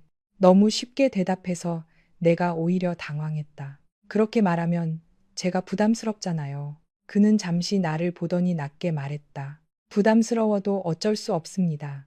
오늘은 내가 옆에 있어야 할 것 같습니다. 나는 아무 말도 하지 못했다. 그 말이 너무 늦게 온 위로 같았다. 내가 가장 혼자라고 느꼈던 날들에는 없었고, 이제야 나타난 위로. 그런데도 마음은 그 말을 붙잡고 싶어 했다. 병원 검사는 예정대로 진행되었다. 초음파 화면 속 아이는 전보다 조금 더 또렷해져 있었다. 의사는 아이가 잘 크고 있다고 했다. 나는 안도의 숨을 내쉬었다. 장도율은 이번에도 말없이 화면을 바라보았다. 그런데 진료가 끝난 뒤 의사가 초음파 사진을 건네자 그가 먼저 손을 내밀었다. 제가 봐도 됩니까? 의사는 웃으며 사진을 건넸다. 그는 작은 흑백 사진을 오래 바라보았다. 그 얼굴은 무표정했지만 눈빛은 달랐다. 마치 아주 낯선 세계를 처음 들여다보는 사람 같았다. 차로 돌아오는 길, 그는 사진을 내게 돌려주며 말했다. 닮았을까요? 나는 무슨 뜻인지 몰라 그를 보았다. 아이 말입니다. 누구를 닮을지. 그 질문이 너무 뜻밖이라 나는 잠시 웃었다. 글쎄요. 아직은 아무도 안 닮은 것 같은데요. 서다은 씨를 닮으면 좋겠습니다. 나는 그 말에 걸음을 멈췄다. 그는 내가 멈춘 것을 보고 돌아보았다. 왜 그러십니까? 나는 대답하지 못했다. 그 말은 너무 다정했다. 장도율에게서 나올 거라고 생각해 본 적 없는 말이었다. 아이가 나를 닮으면 좋겠다니. 그는 정말 무슨 생각으로 그런 말을 한 걸까? 나는 겨우 물었다. 왜요? 그는 잠시 생각하더니 말했다. 잘 버티니까. 그 말에 목이 메었다. 예쁘니까, 착하니까, 좋으니까 같은 말보다 그 말이 더 깊게 들어왔다. 잘 버틴다. 그는 내가 버티고 있다는 것을 알고 있었다. 내가 이 결혼 안에서, 이 집안에서, 이 시선들 속에서 매일 버티고 있다는 것을 보고 있었다. 나는 고개를 돌렸다. 그런 말 쉽게 하지 마세요. 왜입니까? 기대하게 되니까요. 말이 입 밖으로 나온 뒤 나는 스스로 놀랐다. 너무 솔직했다. 숨기고 싶었던 마음이 무방비로 흘러나와 버렸다. 장도율은 한동안 아무 말도 하지 않았다. 나는 후회하며 차문을 열려고 했다. 그때 그가 조용히 말했다. 기대하면 안 됩니까? 나는 숨을 멈췄다. 하지만 곧 웃었다. 아주 작고 슬픈 웃음이었다. 장도율 씨가 그랬잖아요. 착각하지 말라고. 그의 얼굴에서 표정이 사라졌다. 3달 전 호텔 방에서 그가 내게 했던 말. 침대 한 번으로 높은 자리에 올라갈 수 있다고 생각하지 말라고 했던 그 말. 그는 잊었을지 몰라도 나는 잊지 않았다. 매일매일 그 말을 품고 살았다. 그는 입술을 열었다가 닫았다. 처음으로 후회하는 사람처럼 보였다. 하지만 결국 사과는 나오지 않았다. 우리는 아무 말 없이 차에 탔다. 돌아오는 길 내내 침묵이 이어졌다. 그러나 그 침묵은 예전과 달랐다. 예전의 침묵이 벽이었다면 이번 침묵은 서로 건드리지 못한 상처처럼 느껴졌다. 그날 밤 삼성동 아파트로 돌아오자 장도율은 저녁을 준비하지 않았다. 대신 배달 음식도 시키지 않고 한참 동안 주방에 서 있었다. 나는 거실에서 문제집을 펼쳤지만 글자가 눈에 들어오지 않았다. 결국 일어나 주방으로 갔다. 뭐 해요? 그는 냉장고 문을 닫았다. 갈비찜을 해보려고 했습니다. 나는 놀라 눈을 크게 떴다. 갑자기요? 추석 때 제대로 못 먹은 것 같아서. 나는 말문이 막혔다. 그날 친척들 앞에서 거의 먹지 못했던 것을 그가 알고 있었다. 그는 보지 않는 듯 하면서도 보고 있었고, 듣지 않는 듯 하면서도 듣고 있었다. 할 줄은 알아요? 레시피는 있습니다. 그는 태블릿 화면을 보여주었다. 검색창에는 임산부가 먹기 좋은 갈비찜, 자극적이지 않은 갈비찜 같은 문구들이 떠 있었다. 나는 참지 못하고 웃었다. 정말 오랜만에 마음에서 나온 웃음이었다. 장도율은 내 웃음을 보며 약간 당황한 듯 했다. 왜 웃습니까? 그냥요. 장도율 씨가 그런 걸 검색했다는 게 좀 이상해서요. 이상합니까? 네, 많이요. 그는 잠시 나를 바라보다가 아주 희미하게 입꼬리를 올렸다. 그것은 웃음이라고 부르기에는 너무 작았지만 분명 평소와는 달랐다. 우리는 결국 함께 저녁을 만들었다. 나는 간을 봐주고 그는 고기를 손질했다. 그가 칼을 다루는 모습은 업무를 처리할 때처럼 진지했다. 너무 진지해서 웃음이 났다. 중간에 양념을 잘못 넣을 뻔해 내가 손을 뻗어 막자 그의 손등과 내 손끝이 스쳤다. 아주 짧은 접촉이었는데도 두 사람 모두 동시에 멈췄다. 주방 안이 갑자기 조용해졌다. 끓는 냄비 소리만 들렸다. 나는 급히 손을 거두었다. 그건 나중에 넣어야 해요. 알겠습니다. 그는 담담하게 대답했지만 귀끝이 아주 조금 붉어진 것 같았다. 나는 못 본 척했다. 이런 작은 순간들이 무서웠다. 함께 요리를 하고, 함께 식탁에 앉고, 아이 이야기를 하고, 서로의 손끝에 당황하는 순간들. 이런 것들이 쌓이면 정말 부부가 된 것처럼 착각하게 될까봐 두려웠다. 갈비찜은 생각보다 맛있었다. 조금 싱거웠지만 부드러웠고 속도 편했다. 나는 평소보다 많이 먹었다. 장도율은 내 그릇이 비는 것을 보더니 조용히 더 덜어주었다. 맛있습니까? 나는 망설이다가 솔직히 말했다. 네, 맛있어요. 그는 아무 말 없이 물을 마셨다. 하지만 나는 보았다. 그의 눈빛이 아주 조금 부드러워지는 것을. 그날 밤 나는 침대에 누워 잠을 이루지 못했다. 내 마음이 너무 시끄러웠다. 그를 미워해야 하는 이유는 여전히 많았다. 그는 나를 모욕했고 믿지 않았고 이 결혼을 원하지 않는다고 말했다. 그런데 지금의 그는 매일 조금씩 달라지고 있었다. 아니, 어쩌면 내가 몰랐던 모습이 드러나는 것일지도 몰랐다. 나는 휴대폰을 열어 초음파 사진을 바라보았다. 작은 생명은 화면 속에서 희미한 형태로만 존재했지만 이미 내 인생을 완전히 바꿔놓았다. 엄마가 어떻게 해야 할까? 나는 배를 쓰다듬으며 속삭였다. 그때 방문 밖에서 조용한 발소리가 들렸다. 장도율이 복도를 지나 서재로 가는 소리였다. 그는 늘 밤늦게까지 일했다. 나는 한참을 망설이다가 결국 일어나 문을 열었다. 서재 문은 조금 열려 있었다. 그는 책상 앞에 앉아 있었다.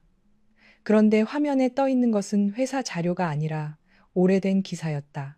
백유리와 관련된 기사, 미래한성그룹의 신규 호텔 사업, 광고 모델 계약, 그리고 어떤 투자사 이름들이 줄줄이 보였다. 나는 문 밖에서 멈칫했다. 그때 장도율이 고개를 들었다. 잠이 안 옵니까? 나는 들켰다는 민망함에 고개를 끄덕였다. 네, 물 마시려고요. 거짓말이었다. 그는 알아차렸지만 묻지 않았다. 대신 노트북 화면을 닫았다. 그 행동이 너무 빠르고 분명해서 나는 오히려 의심이 생겼다. 백유리의 이름, 호텔 사업, 투자사, 단순한 열애설이 아니라 무언가 더 있는 것 같았다. 방에 가서 쉬십시오. 그가 말했다. 나는 그를 바라보았다. 백유리 씨랑은 정말 아무 사이 아니에요? 질문은 나도 모르게 튀어나왔다. 묻고 싶지 않았는데 이미 입 밖으로 나와 있었다. 장도율은 한동안 나를 바라보았다. 그 침묵이 너무 길어서 나는 후회했다. 대답하기 곤란하면 안 해도 돼요. 나는 돌아서려 했다. 그때 그의 목소리가 들렸다. 아무 사이 아닙니다. 나는 멈춰섰다. 그럼 왜 기사는 그렇게 났어요? 설명하기 복잡한 일이 있습니다. 그 말에 가슴이 다시 차가워졌다. 설명하기 복잡한 일. 결국 나에게는 말할 수 없다는 뜻이었다. 그는 나를 보호하려는 것인지 배제하려는 것인지 알 수 없었다. 하지만 받아들이는 사람 입장에서는 둘 다 크게 다르지 않았다. 그렇군요. 나는 짧게 대답했다. 서다은 씨. 그가 나를 불렀다. 나는 돌아보지 않았다. 저는 장도율 씨에게 많은 걸 묻지 않을게요. 대신 저한테도 많은 걸 기대하지 마세요. 그 말을 남기고 방으로 돌아왔다.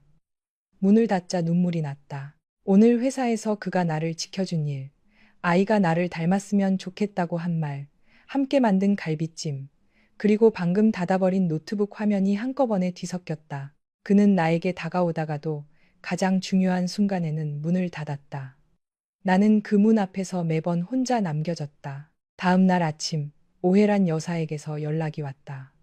장석환 회장의 상태가 많이 좋아졌고 며칠 뒤 퇴원할 수 있을 것 같다는 소식이었다. 나는 진심으로 안도했다. 그러나 전화를 끊기 직전 그녀는 조심스럽게 말했다. 다은아, 어제 회사에서 있었던 일 들었다. 나는 침묵했다. 속상했지. 그 한마디에 눈물이 날 뻔했다. 누군가 내 마음을 물어봐 주는 것만으로도 이렇게 무너질 수 있다는 게 신기했다. 괜찮아요. 괜찮다는 말 너무 자주 하지 마라. 진짜 괜찮은 사람은 그렇게 자주 말하지 않는다. 나는 입술을 깨물었다. 오해란 여사는 잠시 침묵하다가 말했다. 도유리가 처음으로 나한테 화를 냈다. 회사 사람들이 당신 며느리를 함부로 말하게 둔 것도 어른들 책임 아니냐고 하더라. 나는 놀라 아무 말도 하지 못했다. 그 아이가 그런 말을 할 줄은 몰랐다. 다은아, 도유리가 늦다. 아주 많이 늦다. 하지만 완전히 멈춰 있는 아이는 아니다. 나는 창밖을 바라보았다. 아침 햇빛이 강남의 유리 건물에 부딪혀 반짝이고 있었다. 어머님, 그래. 사람이 너무 늦게 오면 기다리던 사람이 지칠 수도 있잖아요. 수학이 넘어가 조용해졌다. 오해란 여사는 바로 대답하지 않았다. 그리고 한참 뒤 낮은 목소리로 말했다. 그래, 그 말도 맞다. 전화를 끊은 뒤 나는 오래 앉아 있었다. 기다리던 사람이 지칠 수도 있다. 그 말은 사실 장도율에게 하고 싶은 말이었다. 나는 언제까지 그가 조금씩 변하는 모습을 보며 버텨야 할까? 그가 정말 내게 오고 있는 건지 아니면 단지 책임이라는 길 위에서 잠시 옆을 걷는 건지 알 수 없었다. 그날 저녁 장도율은 평소보다 일찍 돌아왔다. 손에는 작은 종이봉투가 들려 있었다. 그는 그것을 식탁 위에 올려놓았다. 서점에 들렀습니다. 나는 봉투를 열어보았다. 안에는 최신 공인회계사 기출문제집과 세법 개정 요약서가 들어 있었다. 나는 멍하니 그것을 바라보았다. 왜 이런 걸? 필요할 것 같아서. 제가 알아서 한다고 했잖아요. 알아서 하는 사람도 자료는 필요합니다. 그 말에 나는 웃지도 울지도 못했다. 그는 여전히 사과하지 않았다. 여전히 마음을 말하지 않았다. 하지만 내가 앞으로 걸어가려는 길에 필요한 것을 사왔다. 그것이 그의 방식이었다. 너무 서툴고 너무 늦고 그래서 더 아픈 방식. 나는 책을 품에 안고 조용히 말했다. 고마워요. 장도율은 대답하지 않았다. 다만 잠시 나를 바라보았다. 그 눈빛이 조금 흔들렸다. 나는 그가 무슨 말을 하려는 줄 알았다. 그러나 그는 끝내 아무 말도 하지 않았다. 그날 밤 나는 문제집 첫 장의 날짜를 적었다. 그리고 그 아래에 작은 글씨로 썼다. 서다은, 다시 시작. 이 결혼이 어떻게 끝나든, 장도율이 내게 어떤 사람이 되든, 나는 나 자신을 잃지 않기로 했다. 아이의 엄마로만, 장씨 집안의 며느리로만, 장도율의 책임으로만 살지 않기로 했다. 나는 서다은이었다. 상처받았지만 사라지지 않은 사람. 울었지만 무너지지 않은 사람. 그리고 언젠가는 누구의 보호 아래가 아니라 내 두 발로 다시 서야 할 사람. 하지만 그때의 나는 아직 몰랐다. 백유리의 이름 뒤에 숨겨진 비밀이 곧 내 앞에 드러나게 될 것을. 그리고 그 비밀 때문에 내가 장도율을 조금 믿어보려던 마음마저 산산이 흔들리게 될 것을. 무엇보다 내가 이 집을 떠나야겠다고 결심하는 날, 그가 처음으로 자신의 자존심을 버리고 내 앞에 무릎을 꿇게 될 줄은 꿈에도 알지 못했다. 며칠 동안 나는 아무 일도 없는 사람처럼 지냈다. 아침이면 문제집을 펼쳤고, 점심이면 장도율이 준비해둔 음식을 먹었고, 저녁이면 그가 돌아오기 전까지 창밖의 서울을 바라보았다. 강남의 밤은 언제나 화려했다. 빌딩마다 불이 켜지고 도로 위 자동차 불빛은 끊임없이 흘렀다. 그런데 그 많은 불빛 속에서도 내 마음은 자꾸 어두운 곳으로 가라앉았다. 백율이라는 이름 때문이었다. 나는 더 이상 그 이름을 검색하지 않으려고 했다. 하지만 사람 마음이란 하지 말아야 한다고 생각할수록 더 그쪽으로 끌려갔다. 기사 속 백유리는 늘 아름다웠다. 인터뷰에서는 우아하게 웃었고 행사장에서는 자신감 있게 카메라 앞에 섰다. 그녀는 재벌가 남자 옆에서도 어색하지 않은 사람이었다. 반면 나는 임신한 배를 감싸고 장도율의 집 한쪽에 앉아 세법 문제를 푸는 여자였다. 그 차이를 인정하는 것이 가장 비참했다. 그러던 어느 날 오후, 김범택 비서가 장도율의 집으로 서류를 가져왔다. 장도율은 회사에서 바로 병원에 들른다고 했고 나는 혼자 거실에 있었다. 김범택은 늘 그렇듯 정중했다. 그는 식탁 위에 서류 봉투를 올려두고 내가 먹을 수 있는 과일과 우유도 함께 챙겨왔다. 사모님, 전무님께서 저녁은 늦으실 것 같다고 하셨습니다. 너무 늦게 기다리지 마시고 먼저 드시라고. 그는 말하다가 잠시 멈췄다. 내 얼굴을 본 것이다. 어디 불편하십니까? 나는 고개를 저었다. 아니요. 그냥 좀 피곤해서요. 그는 더 묻지 않았다. 하지만 나가려던 순간 식탁 위에 올려둔 서류 봉투 하나가 미끄러져 바닥으로 떨어졌다. 나는 반사적으로 몸을 숙이려 했고 김범택이 더 빨랐다. 제가 죽겠습니다. 그러나 이미 봉투 입구가 벌어져 있었다. 그 안에서 몇 장의 종이가 흘러나왔다. 나는 보지 않으려 했다. 정말 보지 않으려 했다. 그런데 종이 위에 적힌 이름 하나가 내 눈을 붙잡았다. 백유리. 그 순간 심장이 이상하게 내려앉았다. 김범택은 급히 서류를 정리했지만 이미 늦었다. 내 눈은 그 아래쪽 문장까지 읽어버렸다. 광고 모델 계약, 호텔 사업 승인, 여론 관리, 기사 노출 일정. 그리고 그 옆에는 미래한성그룹 홍보팀의 내부 보고 표시가 찍혀 있었다. 내 손끝이 차가워졌다. 김 비서님. 내 목소리는 나도 모르게 낮아졌다. 그는 굳은 얼굴로 나를 바라보았다. 네, 사모님. 방금 그 서류 뭔가요? 업무 관련 자료입니다. 백유리 씨와 관련된 업무요? 김범택은 대답하지 못했다. 그의 침묵은 너무 많은 것을 말하고 있었다. 나는 천천히 식탁 의자를 잡았다. 배가 무겁게 당겼다.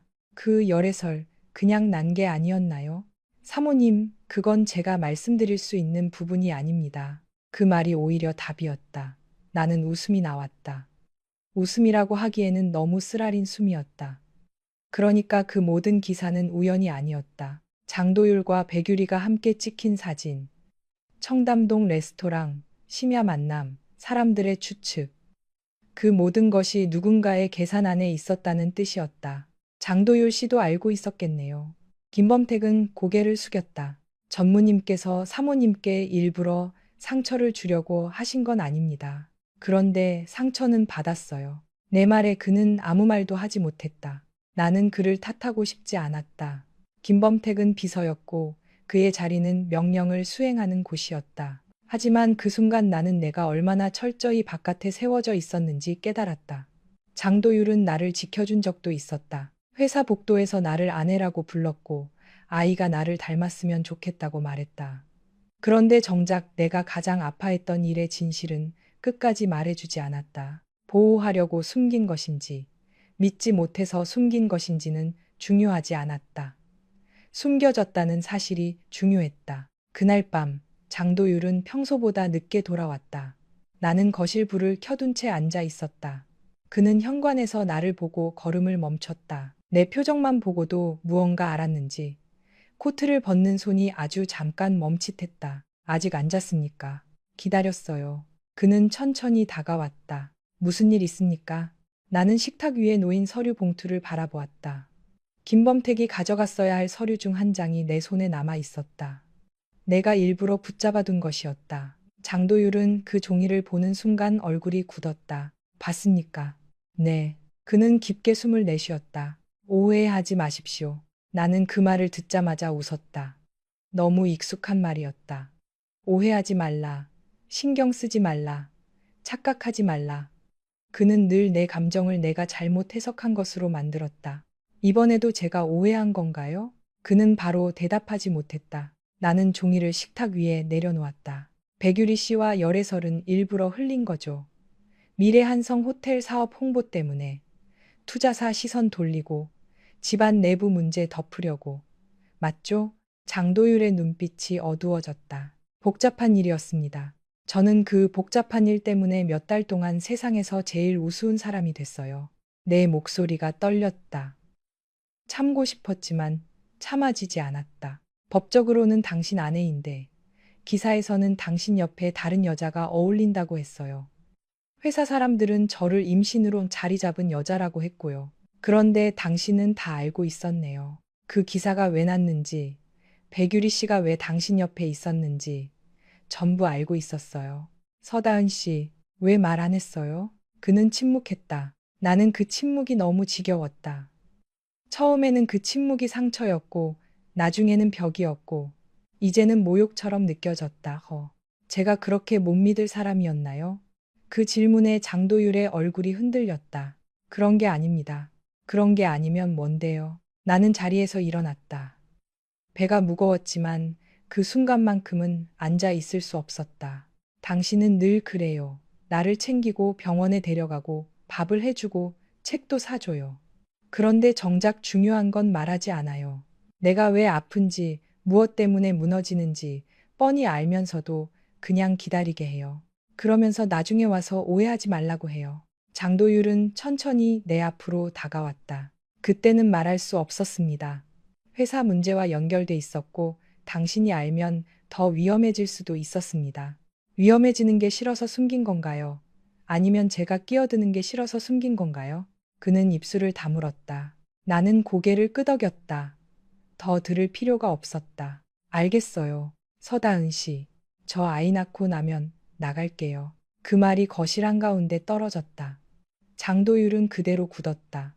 무슨 뜻입니까? 말 그대로예요.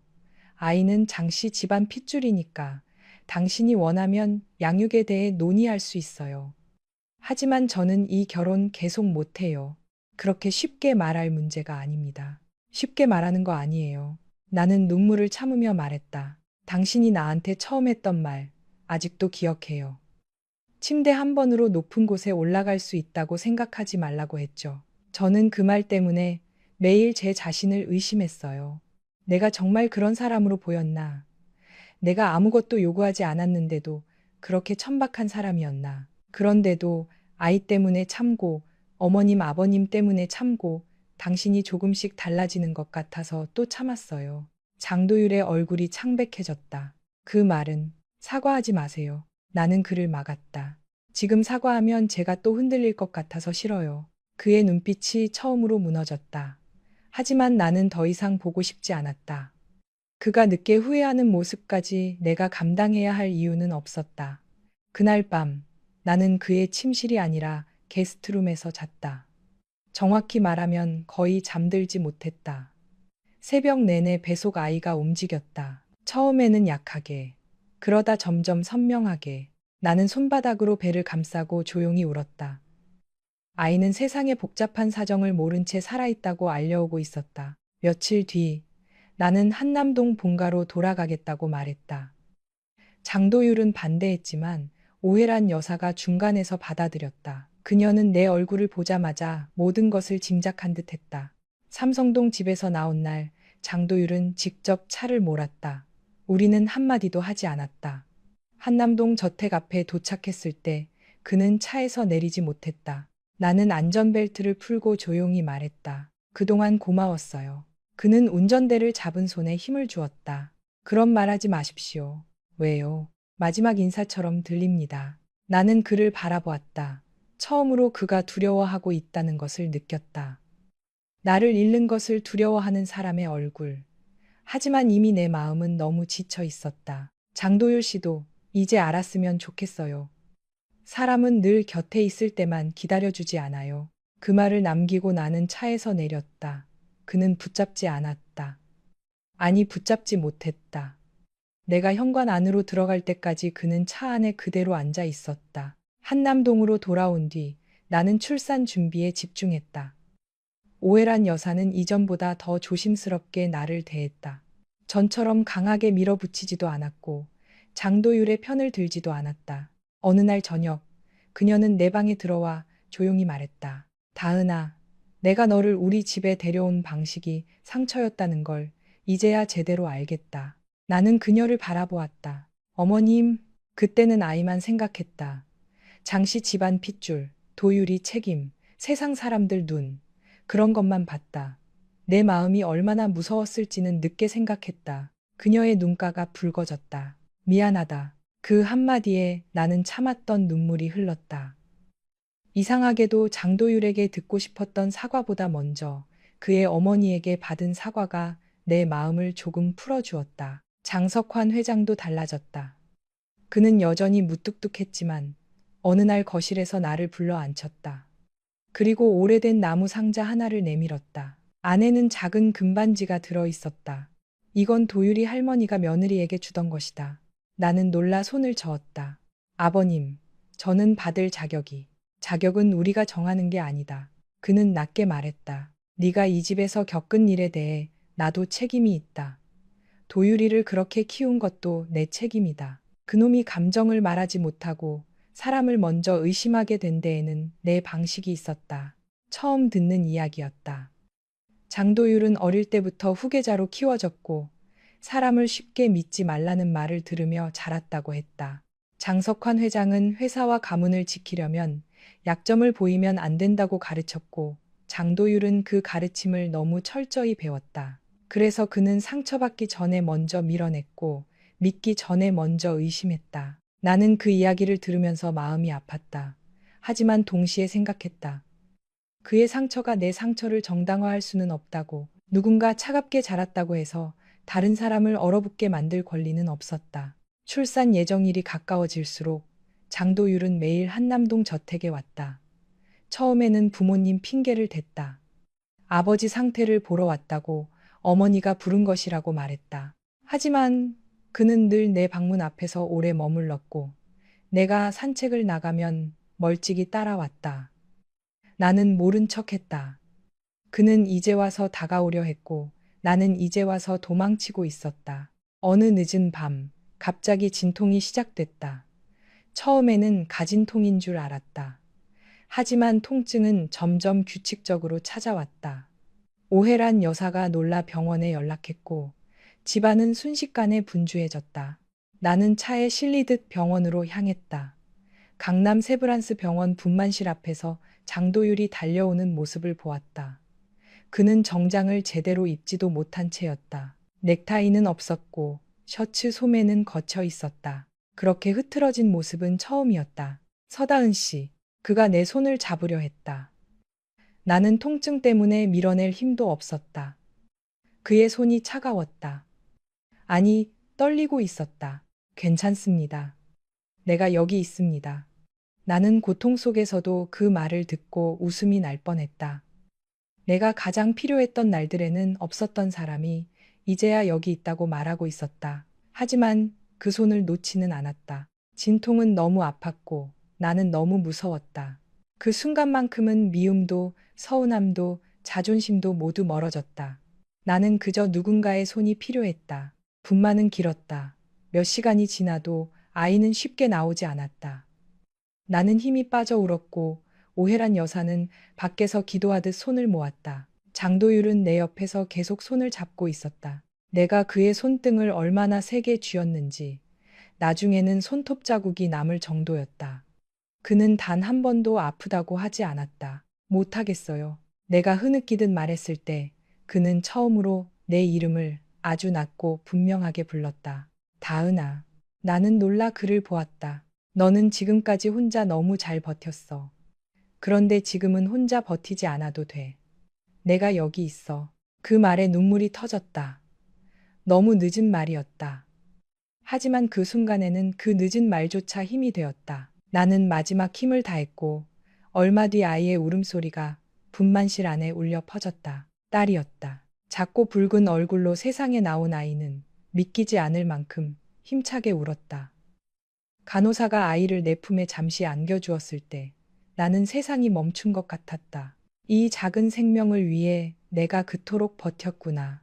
이 아이를 만나려고 그렇게 울고도 무너지지 않았구나. 나는 아이의 이마에 입을 맞추며 소리 없이 울었다.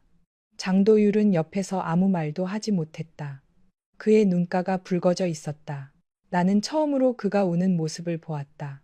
그는 아이의 작은 손가락을 조심스럽게 바라보다가 내게 아주 낮게 말했다. 고맙습니다. 그 말에는 많은 것이 담겨 있었다.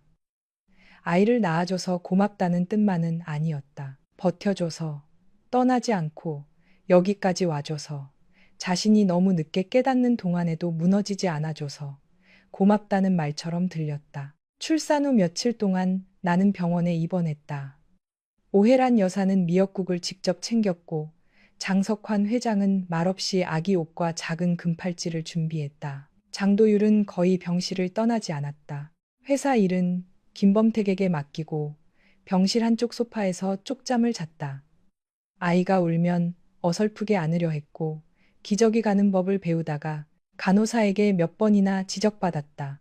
그 서툰 모습이 우스웠지만 나는 웃지 않았다. 마음이 아직 쉽게 풀리지 않았기 때문이다. 퇴원 전날 나는 그에게 이혼 이야기를 꺼냈다. 아이 출생신고 끝나면 우리 관계도 정리해요. 그는 한참 동안 아무 말도 하지 않았다. 병실 창밖으로 겨울 햇빛이 들어오고 있었다. 아이는 내 옆 작은 침대에서 잠들어 있었다. 정말 그렇게 하고 싶습니까? 하고 싶어서가 아니라 그래야 할 것 같아요. 내가 이제라도 바뀌겠다고 하면 나는 그를 바라보았다. 사람은 말로 바뀌는 게 아니잖아요. 그는 고개를 숙였다. 예전 같으면 반박했을 것이다. 하지만 이번에는 조용히 받아들였다. 맞습니다. 그리고 그는 천천히 내 앞에 무릎을 꿇었다. 나는 놀라 몸을 일으키려 했다. 뭐 하는 거예요? 사과하고 있습니다. 그의 목소리는 낮았고 처음으로 완전히 무너져 있었다. 그날 호텔에서 했던 말 평생 후회할 겁니다. 당신을 믿지 않았고 당신을 모욕했고 내 두려움을 당신에게 던졌습니다. 결혼하고 나서도 나는 책임이라는 말 뒤에 숨어서 당신을 혼자 두었습니다. 백유리 일도, 회사 일도 내가 설명했어야 했습니다. 보호한다는 핑계로 당신을 배제했습니다. 내 눈가가 뜨거워졌다. 그는 계속 말했다. 나는 좋은 남편이 아니었습니다. 좋은 아버지가 될 자격도 아직 부족합니다. 하지만 배우고 싶습니다. 당신에게 허락받고 싶습니다. 남편이라는 이름을 다시 시작할 기회를. 나는 입술을 깨물었다. 이 장면을 얼마나 기다렸는지 모른다. 그가 한 번만 진심으로 사과해 주기를, 내 상처를 인정해 주기를, 나를 책임이 아니라 사람으로 봐주기를. 그런데 막상 그 순간이 오자 쉽게 받아들일 수 없었다. 상처는 사과 한마디로 사라지는 것이 아니었다. 도율 씨, 내가 처음으로 그를 그렇게 불렀다. 그는 고개를 들었다. 나는 아직 당신을 다 믿지 못해요. 압니다. 그리고 용서도 아직 못했어요. 기다리겠습니다. 기다리는 것도 당신 마음대로 정하면 안 돼요. 내가 기다리게 할 수도 있고 떠날 수도 있어요. 그래도 받아들이겠습니다. 그는 그렇게 말했다. 예전에 장도율이라면 절대 하지 못했을 말이었다. 자기 뜻대로 되지 않는 상황을 받아들이겠다는 말. 누군가의 선택 앞에서 기다리겠다는 말. 그 말이 그의 첫 번째 변화처럼 느껴졌다. 퇴원 후 우리는 곧바로 부부처럼 살지 않았다. 나는 한동안 한남동 본가에 머물렀고 장도율은 매일 찾아와 아이를 돌봤다. 그는 출근 전 새벽에도 들렀고 회의가 끝난 밤에도 들렀다. 아이를 안는 자세는 점점 안정되었고 분유 온도도 정확히 맞추게 되었다. 무엇보다 그는 내게 더 이상 강요하지 않았다. 어디서 살지, 언제 돌아올지, 관계를 어떻게 할지 묻되 재촉하지 않았다. 나는 그 시간을 보며 생각했다. 사람은 정말 변할 수 있을까?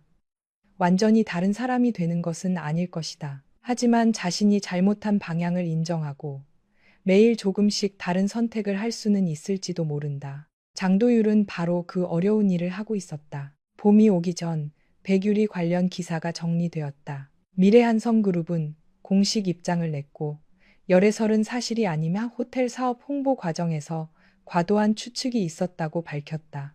백유리 역시 인터뷰에서 장도율과 사적인 관계가 아니었다고 말했다.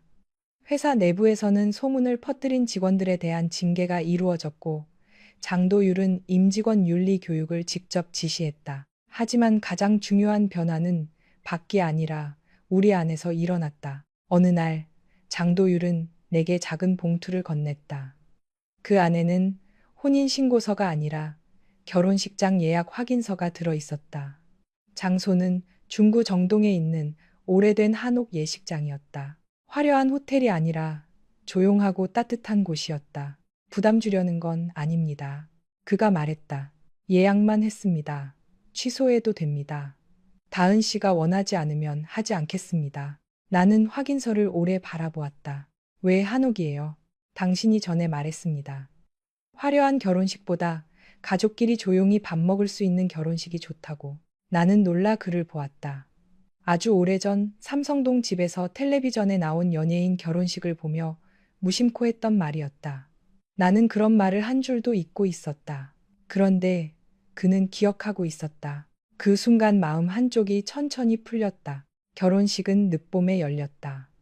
정동의 한옥마당에는 햇빛이 부드럽게 내려앉았고 작은 나무에는 연한 잎이 돋아 있었다. 나는 흰색 드레스를 입었지만 지나치게 화려하지 않은 단정한 옷이었다. 품에는 우리 딸이 있었다. 아이는 작은 손을 꼼지락거리며 잠들어 있었다. 오혜란 여사는 눈물을 훔쳤고 장석환 회장은 헛기침을 하며 고개를 돌렸다. 김범택은 멀찍이 서서 조용히 웃었다. 하객은 많지 않았다. 가까운 가족과 정말 필요한 사람들만 있었다. 세상에 보여주기 위한 결혼식이 아니라 우리가 서로에게 다시 약속하기 위한 자리였다. 장도율은 내 앞에 서서 말했다. 처음부터 제대로 시작하지 못했습니다. 그래서 오늘은 남들 앞에서가 아니라 당신 앞에서 약속하겠습니다. 다시는 침묵으로 당신을 혼자 두지 않겠습니다. 책임이라는 말 뒤에 숨지 않겠습니다. 사랑을 행동으로만 대신하지 않고 말로도 전하겠습니다. 나는 그의 눈을 바라보았다. 그 눈빛에는 더 이상 처음 만났을 때의 오만한 차가움만 있지 않았다. 후회가 있었고 조심스러움이 있었고 늦었지만 진심이 있었다. 나는 천천히 대답했다. 나는 아직도 가끔 그날의 말이 생각날 거예요. 하지만 이제는 그 기억에만 갇혀 살지 않으려고 해요. 당신이 매일 달라지려 한다면 나도 매일 다시 바라보려고 노력할게요. 그는 고개를 끄덕였다. 그리고 조심스럽게 내 손을 잡았다. 이번에는 내가 먼저 그 손을 놓지 않았다. 결혼식이 끝난 뒤 우리는 한옥 안쪽 방에서 가족들과 식사를 했다. 갈비찜과 잡채, 전, 따뜻한 미역국이 차려졌다. 오혜란 여사는 아이를 안고 어쩔 줄 몰라 했고 장석환 회장은 손녀가 울 때마다 괜히 목소리를 낮췄다. 장도율은 내 옆에 앉아 내가 먹기 편하도록 반찬을 덜어주었다. 예전 같으면 민망해서 밀어냈을 행동이었지만 그날은 그냥 받았다. 나는 그 평범한 장면이 오래 기억에 남을 것 같았다. 거창한 고백보다, 화려한 선물보다 함께 밥을 먹고 서로의 빈 그릇을 채워주는 그런 시간이 더 진짜 가족에 가까운 것일지도 몰랐다. 훗날 누군가 내게 물었다. 그 결혼이 사랑으로 시작된 것이냐고. 나는 쉽게 대답하지 못했다. 우리의 시작은 분명 사랑이 아니었다. 오해였고 상처였고 책임이었고 어른들의 결정이었다. 하지만 모든 시작이 아름답지 않다고 해서 끝까지 불행해야 하는 것은 아니었다. 사람은 잘못된 시작을 바꿀 수는 없지만 그 다음 선택은 바꿀 수 있다. 장도율은 늦게 배웠고 나는 오래 아팠다. 우리는 서로에게 완벽한 사람이 아니었다. 하지만 적어도 이제는 도망치지 않고 마주 보기로 했다. 상처를 없던 일로 만들지 않고 기억하되 그 기억에만 머물지 않기로 했다. 가족이란 피로만 이어지는 것이 아니었다. 결혼이란 서류 한 장으로 완성되는 것도 아니었다. 사랑은 책임보다 가벼워 보여도 사실은 책임보다 더 무거운 선택이었다.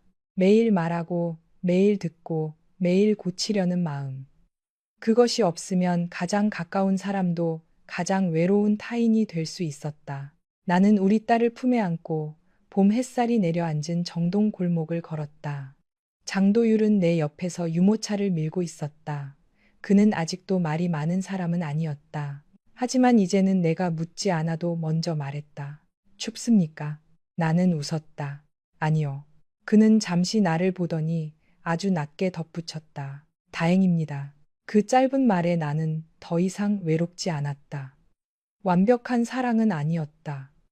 하지만 늦게 배운 사랑이 천천히 자라는 소리가 들렸다. 그리고 나는 그 소리를 들으며 생각했다. 우리가 겪은 모든 상처가 자랑스러운 것은 아니지만 그 상처를 외면하지 않고 함께 건너온 지금만큼은 조금 믿어봐도 괜찮겠다고.